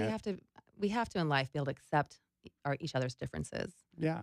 I mean, like you and I are having a conversation right now, but we're not perfectly aligned on everything under the sun. It's not even I possible. know we haven't even gone through the whole list yet. I know. So I like this. I love the idea of the conversation and really getting to, the heart of these things. Like for instance, like you were talking about, like I have a friend who just retired and he got himself a fifth wheel. And he's single, but now he's traveling around the country because he's got different states that he needs to check off his list that he hasn't been to. Yeah. And he's perfectly like content living out of his fifth wheel. He's like, I have total freedom. He goes, I can go here, I can go there. I don't have a schedule right now. And I've got so many places I want to check out. And he loves it. And I think that's great. And there's probably someone that would love to join him on that journey. Right. But there are some that want no part of Right. living out of a fifth They're like, wheel, give me right? a 5-star hotel. Or, Yeah. Yeah, I mean, that would be if that was something that somebody was passionate about doing in their retirement, because it's not just like, oh, I'm going to do a trip around the country for a year. I mean, that's a lifestyle where people are doing that throughout their retirement, right? Yes. And so if that was kind of like what you've been waiting to retire to do, yeah, it's probably an important thing to make sure somebody wants to join you on that. You're not just like pulling them out of the 5-star hotel experience to do that. Now, what do you think is a way to, let's say you're several dates in, you're like, okay, this person I could see myself spending a lot of time with, and you want to start this conversation about, how do you see yourself living the rest of your life? Where do you want to be when you're 80 or however far down the road? How do you start that conversation in a smooth way? Maybe find a way to segue into it, I think you might scare somebody off, especially, in the first like handful of dates. Like, let's start talking about our future. That might be a little soon. But we can also just start without even asking questions. We can start looking at how somebody lives their life. We were talking on break about, our core value around health and fitness. You can like see how somebody lives their life in that way. And so even without asking, you could kind of know. Would you just present your core values to someone if you had been on several dates and you were comfortable talking to them?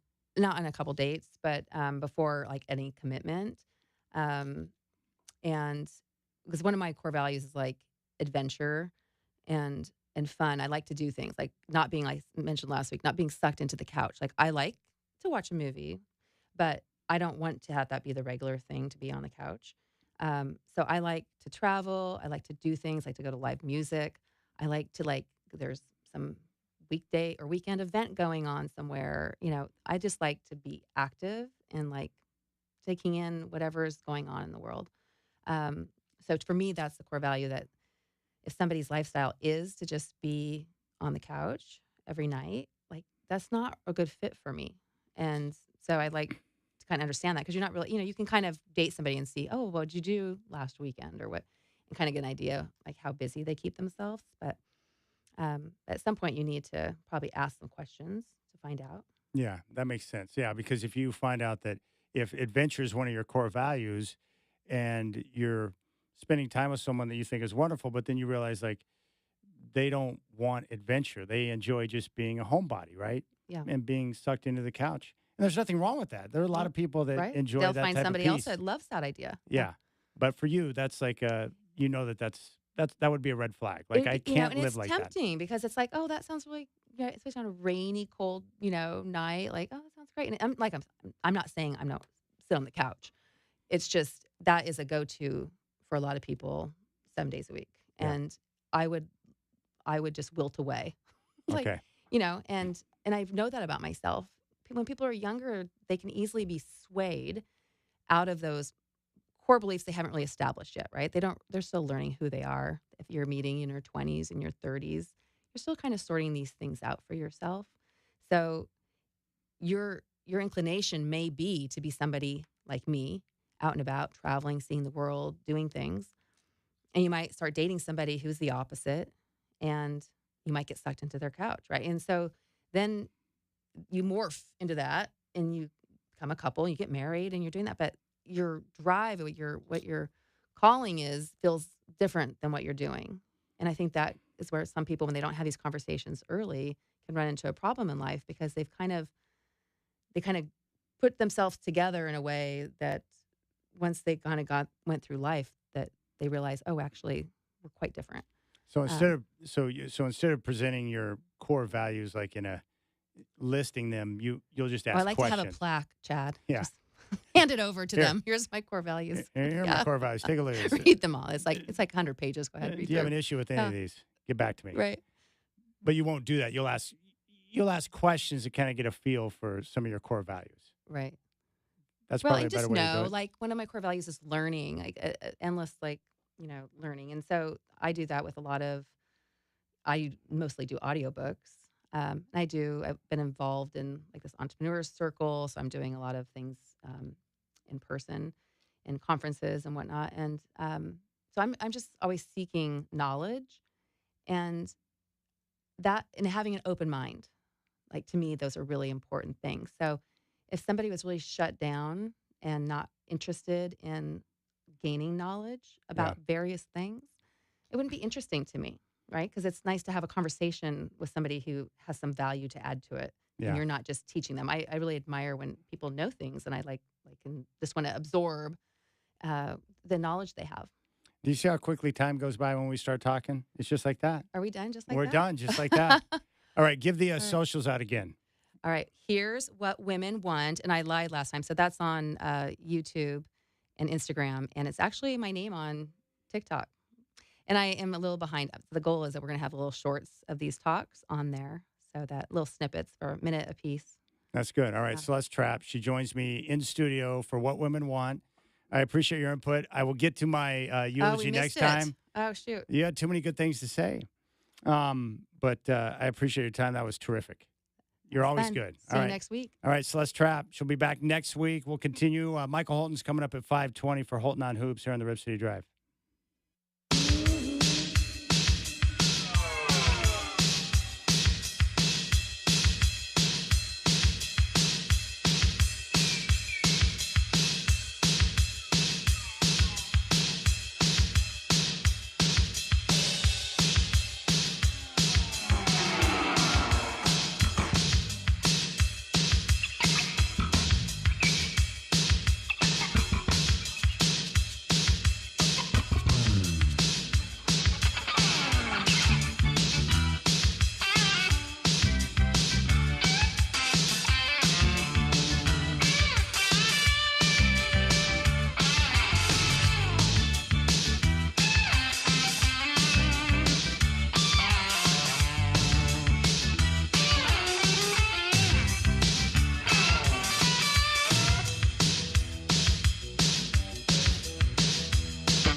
Hey, what's going on? It's now 5 o'clock. We have a second game of the NBA play-in tournament going on. Mavs at Grizzlies coming up at 6:30. The winner will face OKC in the first round of the Western Conference playoff. Memphis is favored by 6.5. Checking the NBA scoreboard right now. Game 1 of the NBA play-in doubleheader. In the Eastern Conference, winner is going to take on the Cleveland Cavaliers. Come on, scoreboard update. I do not have a score update for you. My apologies. Damian Lillard's been cleared of his deep vein thrombosis, and he's no longer on blood thinners, so the team is ramping up his on-court activities. No word on whether he's going to be available for the series against the Pacers. Aaron Rodgers says he's open to anything and attached to nothing. Retirement still a possibility. Did not give a timeline for a decision on his future. Michael Holton going to join me in studio coming up at 5:20.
All right, big thanks to Celeste Trapp for joining me in studio.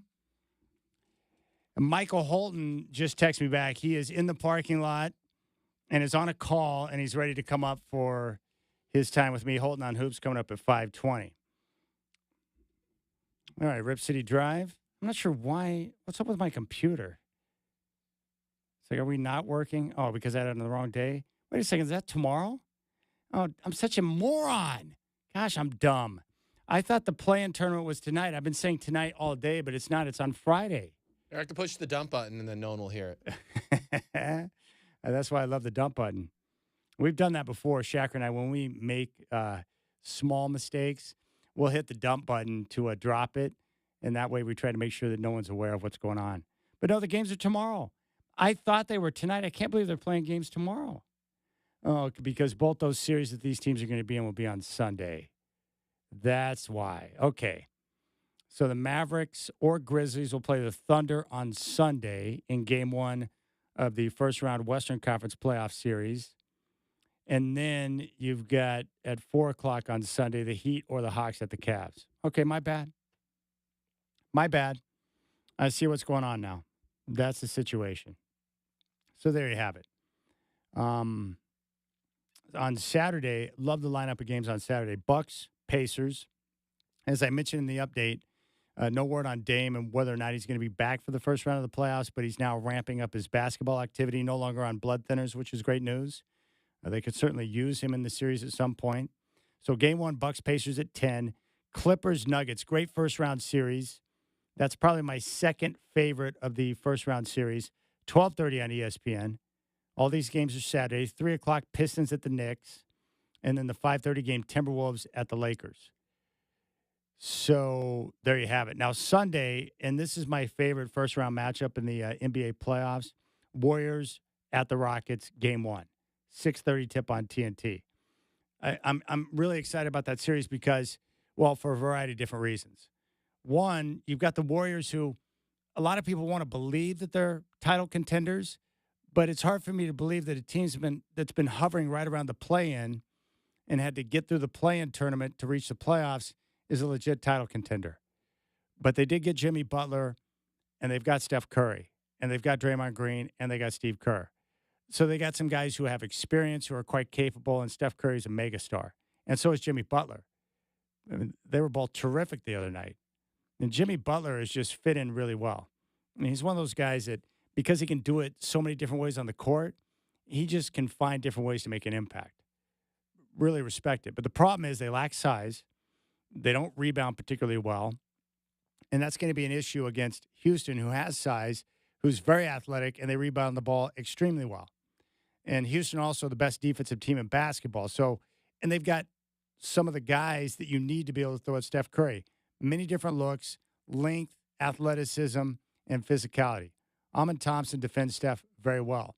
They've also got two guys in Dylan Brooks and Fred VanVleet who can also, not stop, but, pester Steph Curry.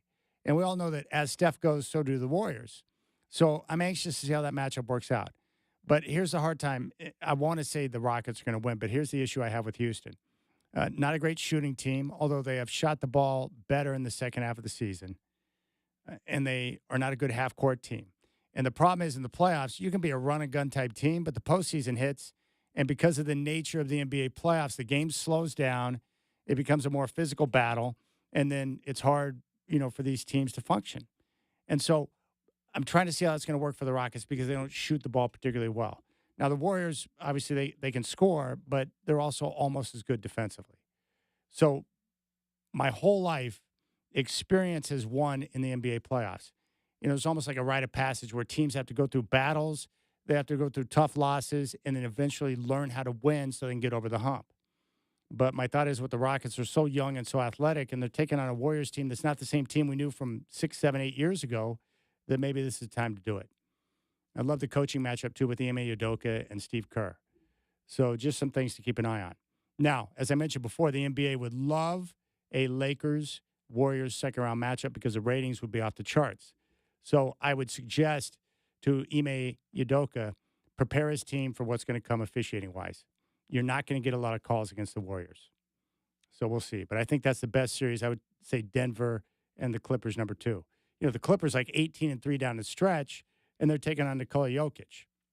The reason why I lean Clippers in this series is just from the standpoint that Denver's in a bit of dysfunction right now. They don't have Michael Malone. Adelman's going to take over and coach the team. I just don't think they have enough defense. And obviously, they've got great top-line players, but they have depth issues. So, we'll see how it shakes out. But I think because of the player movement, as I mentioned, with Jimmy Butler being in Golden State, Luka Doncic being in L.A., it's added a lot of flavor to the playoffs. So now we're going to get multiple great series throughout. I do like the Lakers draw. They get Minnesota in round 1. They match up well. They're going to take on either the Rockets or Warriors in round 2. And then they get to avoid, either the Denver, the Clippers. They'll wind up with one of those teams, but they don't have to play them all. More than likely, Oklahoma City is going to be in the Western Final. And I guess you can put Oklahoma City in the same boat as Houston. They lack playoff experience. They're by far the best team in the NBA with 68 wins. But how does that look come postseason time? Do some of the role players who have been so dynamic throughout the course of the regular season, do they clinch up a bit when they hit a tough situation in the playoffs on the road? My guess would be no. The one advantage they have is that they're great defensively, and they can lean on Shai Gilgeous-Alexander, who's Mr. Automatic right now. He's going to win the MVP. He can get you a bucket whenever he needs one, and he's great at getting to the foul line. And what I like about him, there are two teams I look at very similarly in terms of how they play, Oklahoma City and Boston. What I like the most is they have star power, and they have great players, but Coach Dagnall and then Coach Mazzulla have gotten their team to buy in to where they play very simply. They will pass up a good shot to get a better shot for their teammate. They play as a unit. They play as one, and they share the basketball. And when you play like that and you've got guys who are committed to that type of play and embrace their role, you can do great things. And that's the exciting part. So there you have it. But I still think Boston and Oklahoma City wind up in the finals. I think Boston's the best team. They've got the experience. They won it last year. They know what it takes. And if you watch them throughout the course of the season when they're at their best, they can hit you in so many different ways. They got multiple shooters on the floor. They space the floor better than anyone in basketball. They're committed to playing defense. And then when all else fails and breaks down, they got two legit guys in Jaylen Brown and Jason Tatum who can create and get their own shot. Now, I think it was last week or a couple of weeks ago, I think Jaylen Brown had an injection in his knee to alleviate some inflammation. Just keep an eye on that. Maybe it's an issue, maybe it's not. Maybe it's not going to be a problem. But if Boston were to have to deal without Brown or Tatum for an extended period of time, that would make them more mortal. that would put them in a position where they could be had. But I don't anticipate that being an issue, and I just like their versatility. And I got to give Coach Missoula credit because when they hired him, when they elevated him to coach, I thought it was a mistake. But turns out that Brad Stevens does know what he's doing. He's gotten those guys to buy in. They play really hard for him, and he's not an overly emotional coach. He's even keel, and I think the players appreciate that. But those guys play with a lot of confidence. And you know how it works anytime, football, basketball, whatever. Once you win a championship once and you've got that experience and you know what it takes, it puts you at ease. You don't feel the pressure, but you do know what it takes to get out there and get the job done, and you can execute. So I like the playoffs this year. I like the matchups. And I like some of these series that we're going to get. But those are the two teams, Houston and Oklahoma City. How does the lack of experience impact the way they play? The two best teams in the Western Conference, compared to the teams who are a little bit older, who lack the athleticism and the depth, like the Lakers and the Warriors. I don't know. And with Cleveland, look, Cleveland's had a great year, best team in the East. I just don't think they match up with Boston in a 7-game series. That would be my guess. And like I said, the preparation, too, the other point to keep in mind is, in the NBA regular season, teams do have scouting reports, but they're very brief. Teams go through walkthroughs to try and prepare for games, but they don't have the in-depth time because they're flying from city to city and have to play so many games. But once the postseason hits, you get that break, right? A full week off before the postseason begins. So the coaches can sit down and go over the film and scour through the opponent so they can come up with a detailed description on how to attack each and every player on the team. They know their schemes, they know their sets, they know their go-tos, they know the star players, and they'll come up with an entire game plan on how to shut you down. Meaning, if you got a weakness, they're going to find it and they're going to expose it, and they'll continue to attack until you prove you can solve it. And that's the chess match that I enjoy the most. All right, we'll keep things rolling. Michael Holton is going to join me next for Holton on Hoops. He'll be in studio. His exit interview, we'll get his take on the season, on what's to come for the offseason, but most importantly, what's the next step for the 5 young guys, Scoot, Shaden, Klingon, Denny, and Tamani. Michael Holton, Holton on Hoops, coming up next here on the Rip City Drive with Chad Doing.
All right, former Trailblazer, current radio and television analyst for the team. Holding on Hoops, the coach, Mike Holton, is in studio. It's great to see you, brother. Happy off season to you. Hey, it feels like the off season. I mean, it's sunny. I'm looking around. I mean, I got on my little Hawaii shirt. I'm like, man, it's a different time of year. That's right. Your attire is making me feel relaxed right now. I like it, man. You came in, I was like, yeah, it's off season time, baby. Yeah, it's a long season. It's an exciting season, but you have to also value the off season. I did this morning at 7 a.m. when I was teeing off, man. The air was fresh and the sun was bright, baby. I went and I grabbed my granddaughter. I picked her up from school, and I took her to the course and put her in the cart. And I did what you shouldn't do. I hadn't touched a golf club in about 6 months. I went to the range, and I hit like 3 balls. I'm like, hey, practice is overrated. I went to the first tee. That's so good. I used to do that with my son, too. He loves vehicles, right? So I would just have to say, hey, you want to come to the course and you can drive the cart? And he's like, oh, I'm in, 100%. Yeah, I let her drive the cart at 9 years old, and it was a fascinating moment. Yeah. Yeah. You realize your life is in her hands, man. No. I was not in the cart with her. I told her she to took drive, off. bring it to me. Yeah, so anyway, I shouldn't say that because they may revoke my membership. All right, so many good things to talk about. First off, how about Joe Cronin and Chauncey Billups getting extended in the last week right before the offseason? So at least now everything's intact as they continue to move forward. Did it surprise you that they were able to get deals done before the end of the year for both? No, not at all. Not at all. And I thought that there was a high level of continuity in how they have worked together. And I also felt like they both exhibited a trait that I just value a lot, and that is leadership courage. And with Joe Cronin, post Damian Lillard, I think the fan base was understandably impatient about wanting, a quick fix. Yeah. And Joe Cronin, I thought, was really intentional and deliberate. And you can't dictate to the market, right? And so there was timing of deals that, required more patience. I think Malcolm Brogdon stands out in my mind. At last year's trade deadline, everybody thought he was going to be moved, and he wasn't because there wasn't a suitable deal. Yeah. And then now, if I can just speed up the leadership courage, I go, well, wait a minute. If you widen the lens, Damian Lillard became Drew Holiday, became Malcolm Brogdon, became Denny Avia. Yeah. I mean, if you play the through line all the way through. So the leadership courage of being true to being intentional. And then Chauncey, I thought the same thing. You look at how he's coached over the couple of years with the roster being what it has been, and then what happened this year, really at the midpoint of a contract year, he had the leadership courage to say, you know what, I don't think Scoot starting is the best thing right now. I don't think Shaden starting is the best thing right now. And then both players respond positively to the decision. Yeah. And the team responds positively to the decision. Yeah. Did that winning streak when they went 10 out of 11, did that surprise you? It didn't. Winning never surprises me when you're there like we're there. I mean, I saw every minute. Yeah. I saw the ingredients go into the bowl before you stirred them, before you put them in the oven and you heat it up and it became cake. Yeah. Right. And so I knew all the ingredients were in the bowl. Yeah. Right. So I wasn't surprised. I enjoyed it. Yeah, it was fun. When the pieces come together and players play for one another and they play the right way and they share the ball and the game plan discipline and then you sprinkle in, you make shots, everything came together in that stretch. And it was like, I don't believe in the word overachieve. When I hear people say, oh, they're overachieving or somebody's overachieving, I take issue with that word because I don't think anybody can achieve anything that they're not capable of achieving. Yeah, that makes a lot of sense. I understand that. Maybe you can help explain this because you've got a player's eye and a coach's eye. But from game 41 up until the end of the year, the Blazers were a top 5 defensive unit, which is pretty impressive considering some of the defense we've seen over the last few years with the Trailblazers. What were they doing and what did you see that allowed them to have such great success in the second half of the year defensively? So first of all, defense has always been valued and has always been talked about as being important. Yes. But what I saw in that stretch was a sense of urgency around defense because defense happens sequentially. First of all 5 guys got to be on the same page, but it happens sequentially in that you got to first guard the ball. You got to have proper guarding position on the basketball. And proper guarding position on the basketball includes changing passing angles.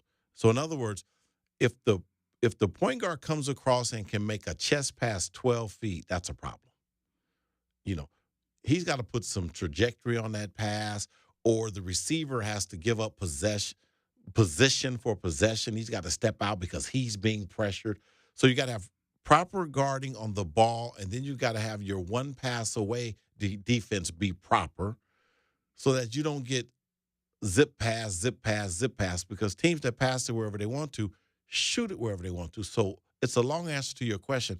I saw the initial guarding pressure change, and then I saw the one pass away pressure change, and then I saw the backline low weak side defender be encouraged by that and now get to the help position more quickly on dribble penetration. That's great. That's a perfect explanation of what you saw. I want to ask you, just give me a quick hit on each guy, what you saw in terms of their development throughout the course of the year. Let's start with Scoot Henderson. What have you seen from Scoot in terms of his development throughout this season? Decision making, realizing that the lane he's most comfortable traveling in is not the best lane always. Mm-hmm. In other words, Scoot was most comfortable, I thought, coming into the Blazer organization as a full speed guy. So what I saw this year was change of pace, change of direction, make a better decision before he leaves his feet. And so I saw timing, poise, and composure. And there's something interesting that happens in basketball when that happens. The game slows down for you. We hear that saying, the game slowed down for him. Well, that's how and why the game slows down. Your decision-making matures. And so now you're not in a hurry, like to use a Woodenism, be quick but don't hurry. Mm-hmm. And I thought Scoot learned how to be quick but not be in a hurry. That's perfect. What about Shaden?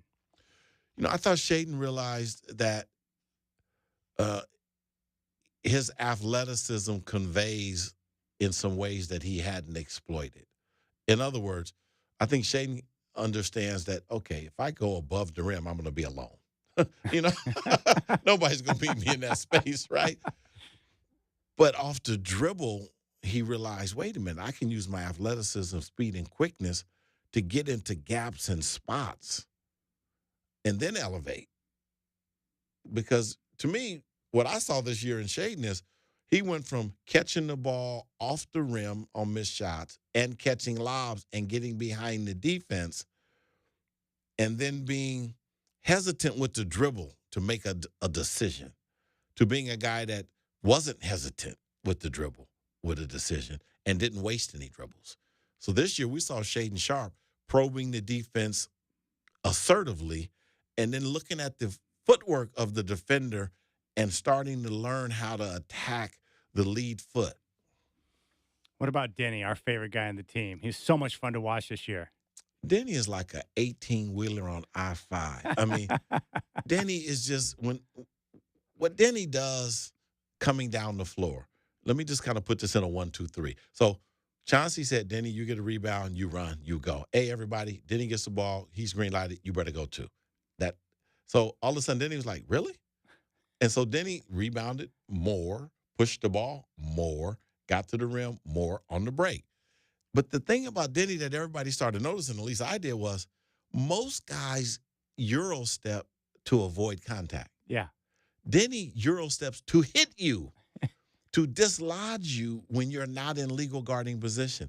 And so I started seeing that. I'm like, I don't know if I've seen any player ever do that. Yeah, and I learned something from you. I didn't realize that you can do this, but if you're not in legal guarding position, the rest will allow the offensive player to initiate some contact there, and Denny does a good job of that. He does an excellent job of it. And what makes it so effective for Denny is that in initiating contact, he doesn't lose balance. So he initiates contact and then still finishes. And that's why he's top 5, I guess, in and ones in the league, because he doesn't play to draw fouls. He plays to hit you. Yeah. And be on balance and still make plays. Yeah. Love that. Tamani Kamara. Man, Tamani is just so special a player that I got to kind of catch my breath in that. How he came to the Blazers and then what he did initially was very typical of a guy not in the rotation, but a non-starter. Yeah. You know, when you come in the game, you've got to play defense. You've got to create a couple of possessions. You got to make a couple of positive plays. So let's start there with Tamani Kamara. So he's that guy. And then this offseason, I think he had a conversation with Chauncey like, look, man, they're not guarding you. They're hiding their worst defender on you. And so Tamani went into the offseason a year ago and said, I don't want to be that guy.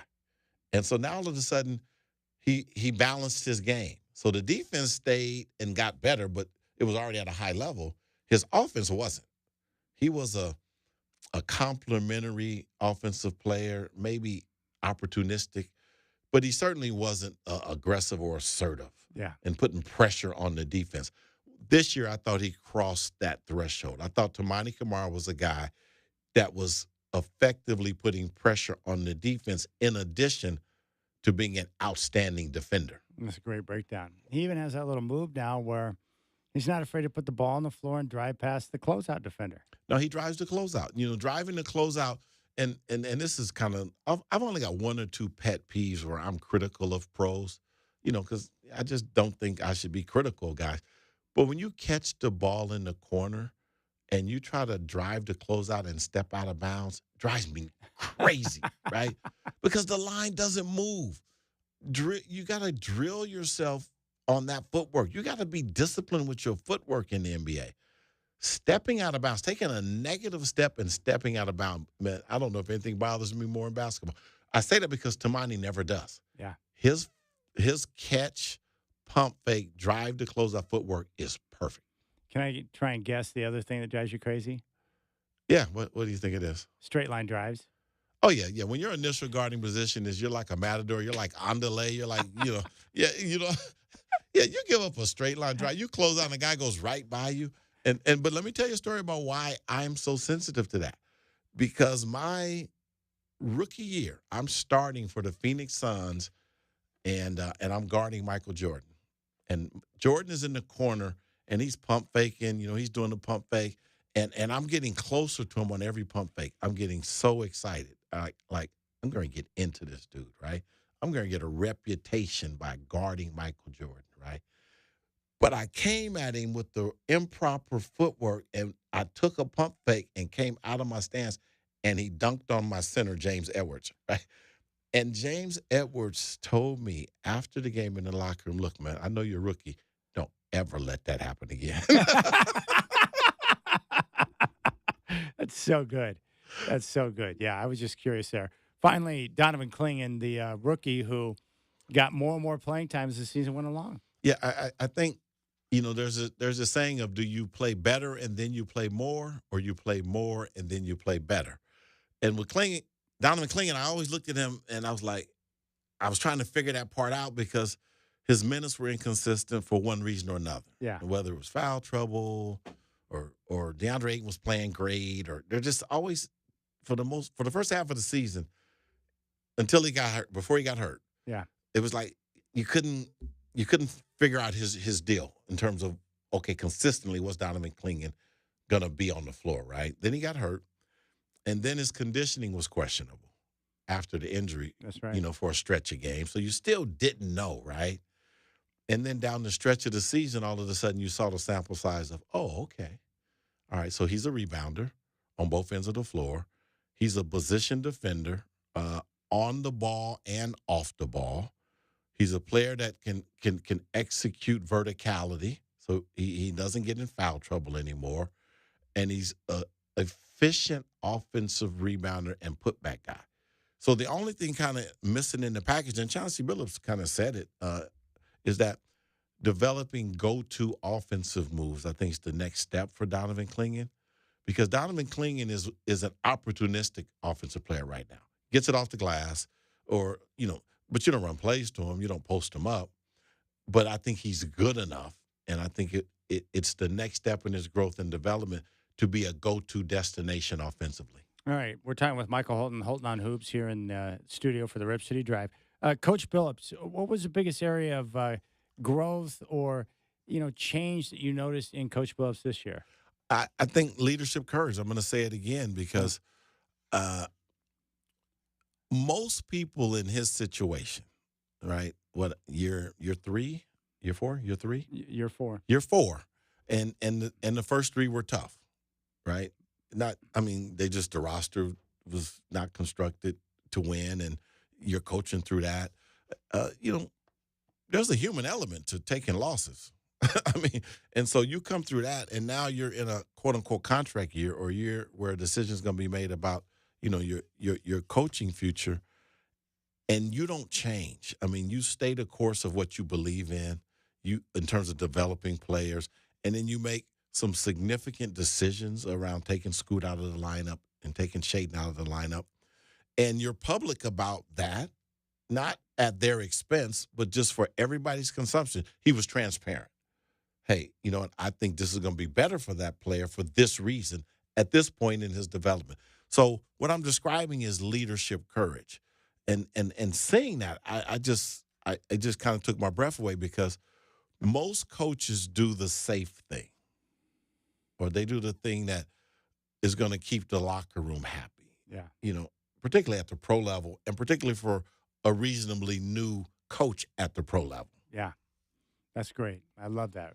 It's what'd you call it again? It's called leadership courage. He's definitely got a lot of that.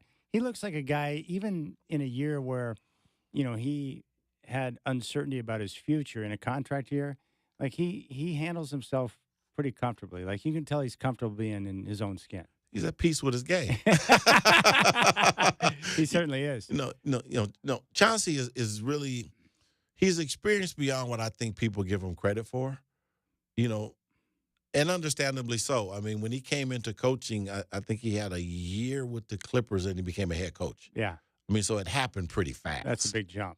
All right, with the team then, so, obviously Joe Cronin and his crew will do their work, and we could see some roster changes. But for, those 5 guys, what's the next step then? You go into the offseason, continue to work on your game, and, there'll probably be more expectations for that group next year. Yeah, no, I would be willing to bet that in the exit conversations with players, the organization was clear about your season, what you did, what you didn't do, what we need from you, what we need more of, your strength, your weaknesses.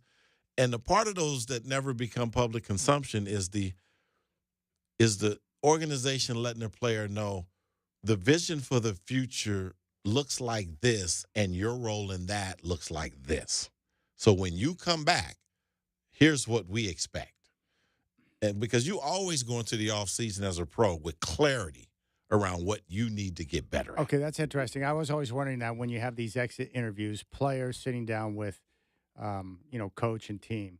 So they're given like a prescription, basically, of these are the things that we want you to accomplish in preparation for next year. And I'm saying that based on my assumption and my perception. I'm not saying it based on having talked to a player about his exit interview, or having talked to anybody in the organization about the exit interview process. But based on what every player on every team in the league probably pretty clear after their exit interview about what the expectation for them is. Well, how do I say this? I don't want this to sound inhumane, because we're talking about human beings, but players are assets in a pretty big business. Yeah.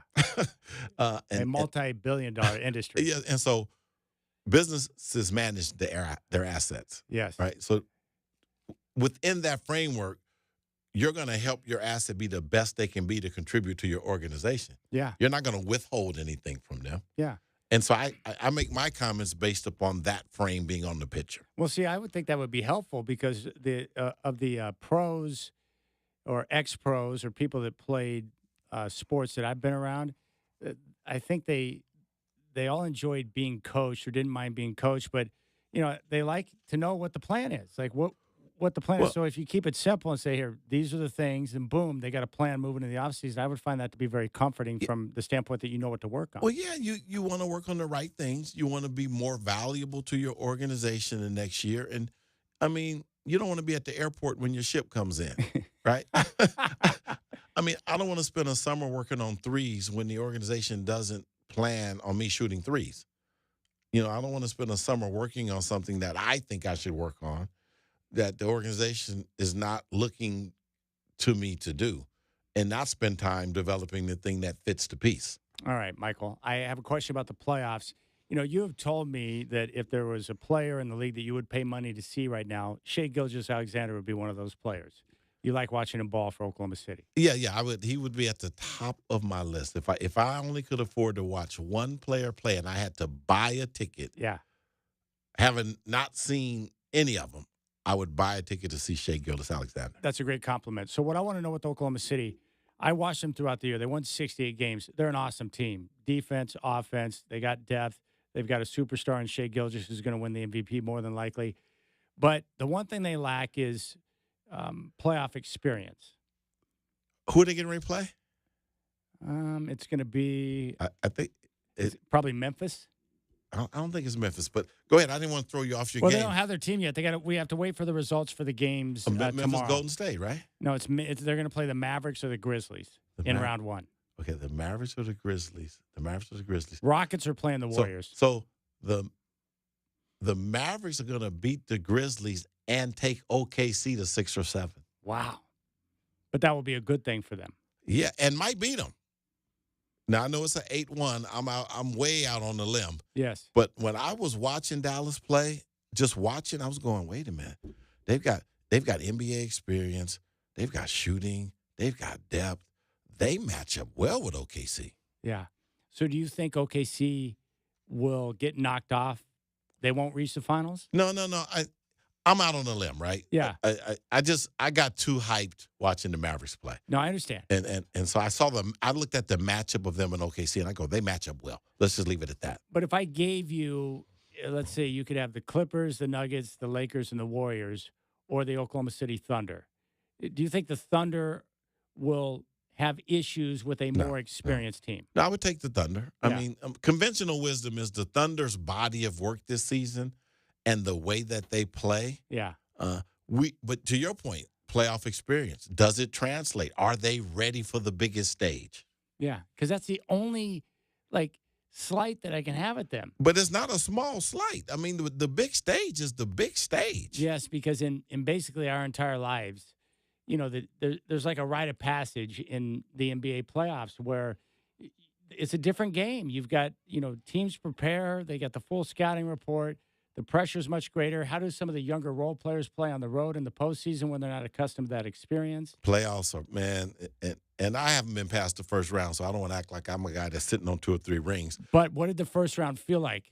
When you play the same team in a best of 7 or best of 5 or best of anything, it is night and day difference than a regular season game where you're only getting up to play a team and then you're getting on to the next team.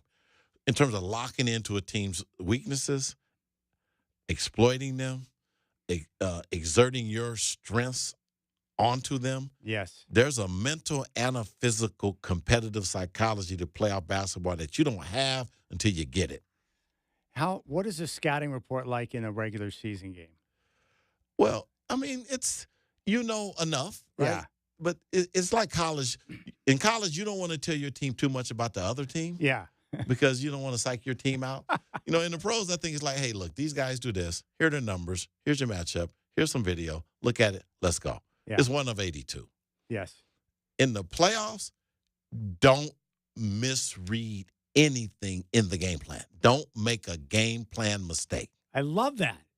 Yeah, so you're getting a full-on detailed game plan. Encyclopedia. Nobody talks about that anymore. Hey, Siri.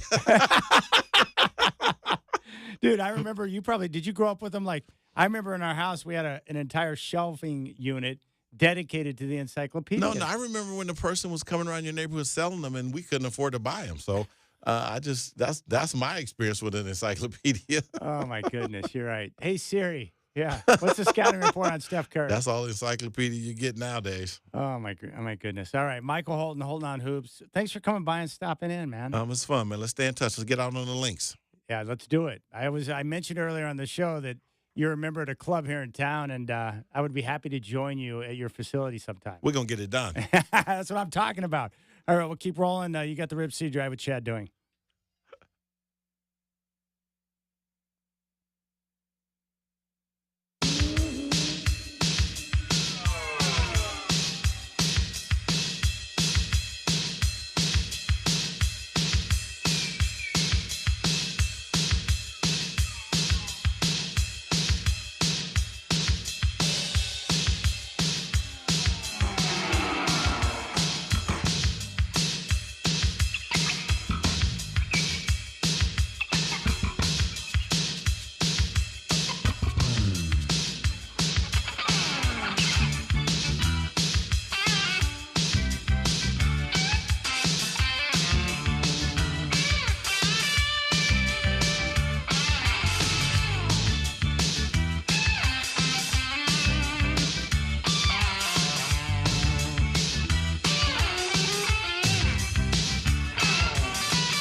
Well, this is certainly some good news.